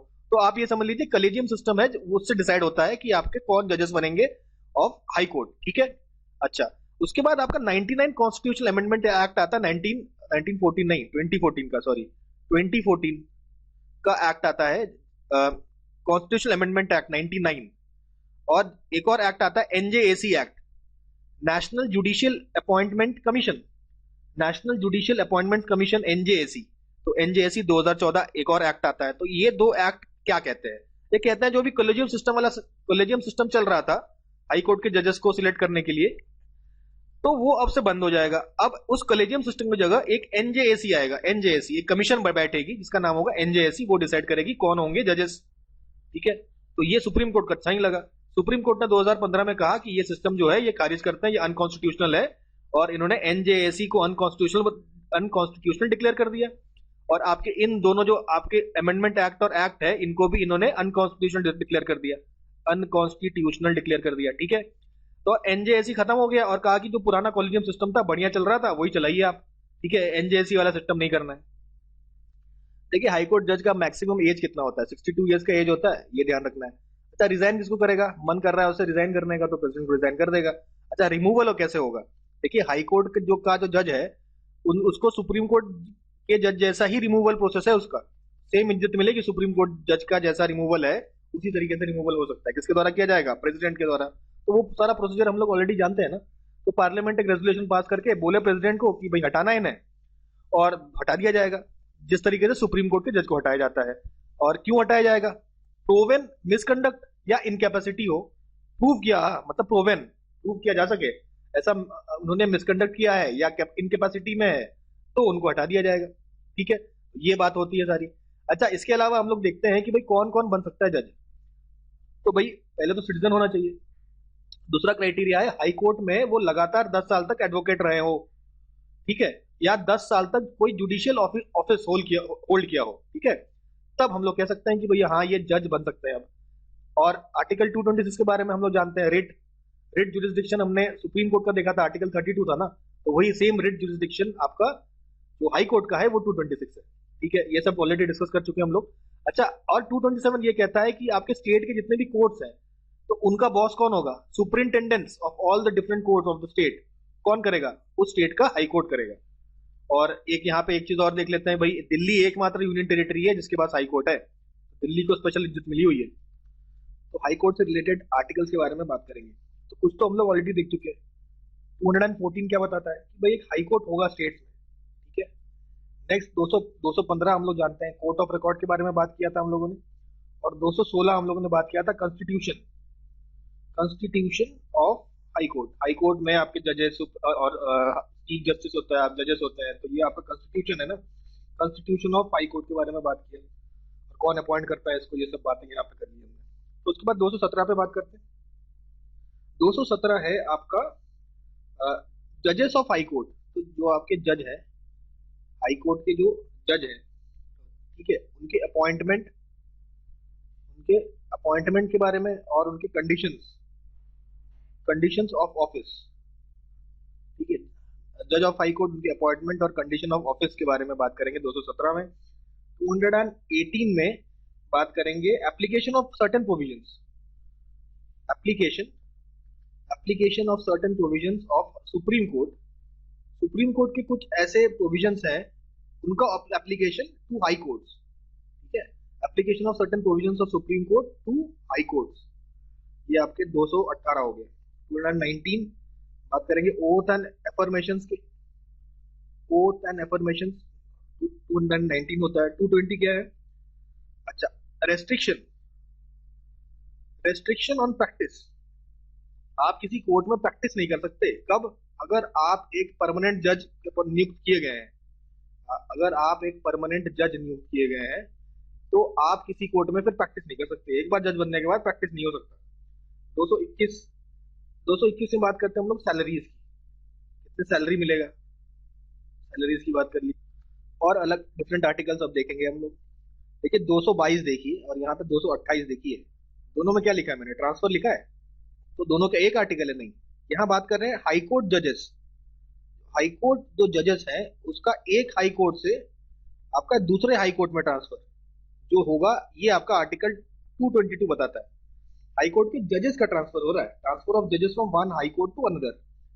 और आर्टिकल 228 क्या बताता है, आर्टिकल 228 बताता है transfer of cases to high court, cases, transfer of cases to high court, ये बताता है 228। दोनों का डिफरेंस हमको समझ में आ गया। अब हम लोग 223, 224, 224A, बड़ा ही आसान है। 223 में बात करता है ये लोग acting chief justice of high court, ठीक है। 224 चीफ जस्टिस की बात हो गई ना, तो जजेस की बातें नहीं करेंगे क्या। 224 बात कर रहा है एडिशनल जजेस और एक्टिंग जजेस, ठीक है। तो ये हमने जजेस के बारे में बात की, चीफ जस्टिस के बारे में बात की। अब 224A पे आ जाते हैं, इसमें ये लोग बात कर रहे हैं रिटायर्ड जजेस का अपॉइंटमेंट के बारे में, रिटायर्ड जजेस, ठीक है। अच्छा अब बात करते हैं हम लोग 225 की। 225 बताता है jurisdiction of high court, high court का जुरिस्डिक्शन क्या होगा, 225 बताता है। 226 तो कोई बताने की जरूरत नहीं है, डिस्कस कर चुके हम लोग, writ, writ jurisdiction, supreme court का 32 आर्टिकल और हाई कोर्ट का 226 आर्टिकल, और दोनों में क्या डिफरेंस होता है ये सब भी हम लोग डिस्कस कर चुके हैं पहले।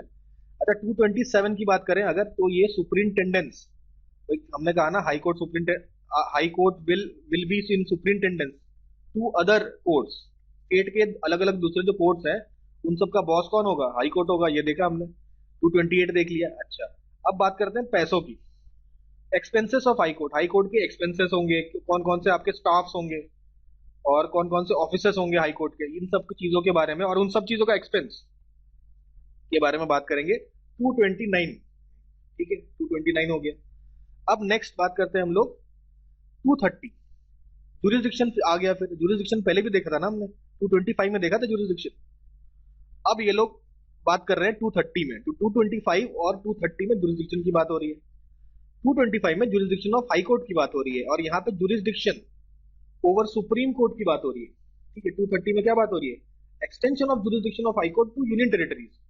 भाई हाई कोर्ट का एक्सटेंशन, जुरिस्डिक्शन में एक्सटेंशन मतलब कुछ ऐसे हाई कोर्ट होता है ना जो यूनियन यूनियन टेरिटरी भी देखते हैं, तो ये जो जुरिस्डिक्शन का एक्सटेंशन है जो यूनियन एक हाई कोर्ट का यूनियन टेरिटरी पे होगा, वो आर्टिकल 230 में होगा, है ना। आर्टिकल 231 की बात करें तो देखिए हाई कोर्ट जो है, हाई कोर्ट इन टू और मोर स्टेट्स, हो सकता है ना एक हाई कोर्ट हो दो और दो से अधिक स्टेट्स का, तो वो आपका मेंशन्ड है आर्टिकल 231 में। तो एक ही बात कर रहा है ना, एक हाई कोर्ट का जुरिस्डिक्शन बगल के यूनियन टेरिटरी में कर दिया, या दो या दो से अधिक स्टेट्स को जोड़ के एक हाई कोर्ट का जुरिस्डिक्शन बढ़ा दिया, दोनों ही आपका जुरिस्डिक्शन बढ़ाने के ऊपर है, एक यूनियन टेरिटरी में एक आपके दूसरे स्टेट में। आई होप थोड़ा सा समझ में आ रहा होगा, लिंक कर पा रहे होंगे। 232 तो रिपल कर दिया गया। 233 की बात करते हैं। 233(1) में बताया गया है कि जो आपका डिस्ट्रिक्ट जज होगा उसका एस्टेब्लिशमेंट और उसका प्रमोशन वगैरह ये सब कौन देखेगा, गवर्नर देखेगा। लेकिन गवर्नर खुद से नहीं, हाई कोर्ट के साथ डिस्कशन करके ये सब चीजें डिसाइड करेगा, ठीक है। यह है आर्टिकल 233। अच्छा इंडिया में कॉन्सेप्ट है किसका, प्रिवेंटिव डिटेंशन। ये प्रिवेंटिव डिटेंशन क्या है, मतलब किसने कोई क्राइम नहीं किया है लेकिन ये अंदेशा हो जाए कि भाई ये क्राइम कर सकता है, तो उसको प्रिवेंटिव डिटेंशन में पकड़ लिया जाता है, ठीक है। तो ये मतलब मान लो कोई हिस्ट्री शीटर्स वगैरह होते हैं ना, उनको पहले से पकड़ लेते हैं कि मतलब कुछ दंगा वंगा हो सकता है, ये करवा सकते हैं, तो पहले ही पकड़ लिया। तो प्रिवेंटिव डिटेंशन से अगर किसी को पकड़ा पकड़ा जाता है तो वो विदाउट ट्रायल, बिना आपका जज के सामने, मजिस्ट्रेट के सामने अपीयर हुए बिना कितने टाइम तक रह सकता है, तो 3 महीने तक रह सकता है।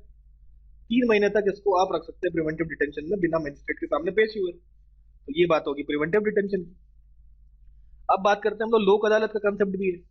बहुत सारे ऐसे केसेस होते हैं जो पेंडिंग केसेस होते हैं, जो आपके डिस्ट्रिक्ट कोर्ट में पेंडिंग है, सॉल्व हो नहीं रहा है, तो उसको सॉल्व करने के लिए अगर म्यूचुअल एग्रीमेंट हो, जैसे दो पार्टी है, पार्टी 1 और पार्टी 2, दोनों ने म्यूचुअल एग्रीमेंट से कहा कि भाई डिस्ट्रिक्ट कोर्ट से नहीं, हम चले आते हैं लोक अदालत में, लोक अदालत में हम लोग केस लड़ेंगे और लोक अदालत का जो फैसला होगा हम लोग मान लेंगे।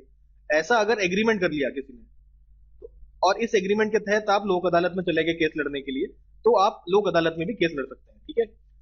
तो ये एक्चुअली जब बहुत ज्यादा केसेस हो जाते हैं उनको हैंडल करने के लिए काफी ज्यादा फायदेमंद होता है। तो ये आपका सिविल केसेस में भी एप्लीकेबल है, आपका सिविल और क्रिमिनल केसेस दोनों में ही आपका एप्लीकेबल होता है लोक अदालत। ठीक है, तो इसमें आपका एक रिटायर्ड जज होगा या कोई एक व्यक्ति होगा जिसमें लीगल नॉलेज होगा, तो वो इसका जज होता है लोक अदालत का। ठीक है, उसी तरीके से हम लोग बात करते हैं ग्राम न्यायालय। ग्राम न्यायालय आपका विलेजेस में होता है। ठीक है, सेम कॉन्सेप्ट बेस्ड। तो ये आपका ग्राम न्यायालय एक्ट ऑफ 2008 में बना था, ग्राम ग्राम न्यायालय। ये कुछ और हमने जुडिशरी के बारे में देखा। चलिए हाई कोर्ट में जो जजेस के एज के बारे में बात करते हैं। ये तो हम लोग ऑलरेडी कर चुके हैं ना, 62। लेकिन इसके पीछे एक बैक स्टोरी है। ठीक है, आपका 1963 से पहले, बिफोर 1963, आपका एज था रिटायरमेंट का 60 साल। तो 60 साल को बढ़ा के कर दिया गया था 62 years by the 15th constitutional amendment act. 15th constitutional amendment act के थ्रू इसको बढ़ा दिया जाता है, 62 ईयर्स कर दिया जाता है। ठीक है, अभी यहाँ बात चल रही है 62 से आपका 65 बढ़ाने की। तो इसके लिए आपका एक 114 कॉन्स्टिट्यूशनल अमेंडमेंट एक्ट लाने की बात है। तो इस 114 कॉन्स्टिट्यूशनल अमेंडमेंट एक्ट के थ्रू आपका एज बढ़ा के 65 करने की बात चल रही है। ठीक है, तो ये आपका बेसिकली अब तक पास नहीं हुआ है, ये आपका पेंडिंग है अभी पार्लियामेंट में। पार्लियामेंट में ये अभी भी पेंडिंग पड़ा हुआ है आपका। ठीक है, हमने एक चीज कहा था कि 3 ऐसे हाई कोर्ट है जिनका एक से ज्यादा स्टेट्स में जुरिस्डिक्शन होता है। तो इसमें कौन से है आपका, एक तो Guwahati high court. Guwahati high court, Guwahati high court जो है वो आपका अरुणाचल प्रदेश, इसके अलावा आपका आसाम, आसाम तो खैर होगा ही, गुवाहाटी आसाम में ही तो है, इसके अलावा नागालैंड, नागालैंड और फाइनली आपका मिजोरम। तो ये सारे स्टेट्स में जुरिस्डिक्शन है आपका गुवाहाटी हाई कोर्ट का। ठीक है, ये समझ में आया होगा। सेकंड बात करते हैं हम लोग Mumbai high court, Bombay high court, Mumbai high court. तो मुंबई हाई कोर्ट ऑब्वियसली एक तो समझ में आया आपका महाराष्ट्र, महाराष्ट्र और गोवा, महाराष्ट्र और गोवा है। ठीक है, इसके अलावा यूनियन टेरिटरीज भी है, उसकी चर्चा नहीं कर रहा हूं मैं अभी। हमने कहा 3 हाई कोर्ट है जैसे एक से ज्यादा स्टेट्स, वन प्लस स्टेट्स हैं, यूनियन टेरिटरीज नहीं इसमें ऐड हो रहा हूँ। यूनियन टेरिटरीज ऐड करेंगे तो आपके और भी हाई कोर्ट आ जाएंगे। ठीक है, तो ये केवल स्टेट्स की बात हो रही है। तो मुंबई हाई कोर्ट, महाराष्ट्र और गोवा। और इसके अलावा आपका Punjab and Haryana high court, आपका Punjab and Haryana high court. ये आपका हाई कोर्ट कौन से 2 स्टेट्स हैं, नाम से पता चल रहा है, पंजाब और हरियाणा, पंजाब और हरियाणा। और अगर हम लोग यूनियन टेरिटरी ऐड करना चाहते हैं तो देखिए महाराष्ट्र गोवा के साथ आप देखिए दमन and Diu, Daman and Diu and Dadra Nagar Haveli. ठीक है, दमन एंड दीव, दादरा एंड नगर हवेली भी ऐड हो जाएगा। ठीक है, तो हमने ये 3 देखे, 3 हाई कोर्ट हो गए, 1 और मोर स्टेट्स के। लेकिन अगर हम लोग बात करते हैं यूनियन टेरिटरीज की तो आपके 6 हाई कोर्ट हो जाते हैं। ठीक है, जैसे कि ये 3 तो देख लिए ना आपने, अब 3 और देख लीजिए। आई होप बात समझ में आ रही होगी। केवल हम कह रहे हैं कि कौन से हाई कोर्ट्स है मोर देन 1 स्टेट, तो आंसर होगा 3। कौन से हाई कोर्ट्स है जिनके मोर देन 1 स्टेट्स और यूनियन टेरिटरीज, तो आंसर हो जाएगा 6। तो पहले क्वेश्चन का आंसर हम लोग डिस्कस कर चुके हैं। ठीक है, और दूसरे क्वेश्चन का आंसर अभी डिस्कस करने जा रहे हैं। तो दूसरे क्वेश्चन में 6 हाई कोर्ट बताने हैं ना, 3 तो देख चुके हैं हम लोग। मतलब हम लोग स्टेट्स हाई कोर्ट दोनों, मतलब sorry states and union territories दोनों की बात कर रहे हैं। तो ऐसे 6 हाई कोर्ट है, 3 देखे, 3 और है। देखिए कौन से, देखिए Calcutta high court. Calcutta high court का जुरिस्डिक्शन वेस्ट बंगाल के साथ साथ आपका अंडमान एंड निकोबार आइलैंड्स में भी होता है। जम्मू कश्मीर हाई कोर्ट का आपका जम्मू कश्मीर और लद्दाख का होता है, दोनों यूनियन टेरिटरी है, तो पहले वाले लिस्ट में नहीं आया। मद्रास हाई कोर्ट का तमिलनाडु तो स्टेट है लेकिन दूसरा वाला तो यूनियन टेरिटरी है, तो ये आपका पौंडीचेरी। ठीक है, ये मद्रास हाई कोर्ट के अंतर्गत आता है। तो 6 हाई कोर्ट ऐसे हैं जो more than 1 states and union territories, और 3 हाई कोर्ट ऐसे हैं मोर देन 1 स्टेट्स। ठीक है, तो इसके साथ ही हम लोगों ने हमारा हाई कोर्ट का भी टॉपिक यहाँ पे कंप्लीट कर दिया है। तो आज का सेशन हम लोग यहीं पे खत्म करते हैं और मिलते हैं हम लोग कल।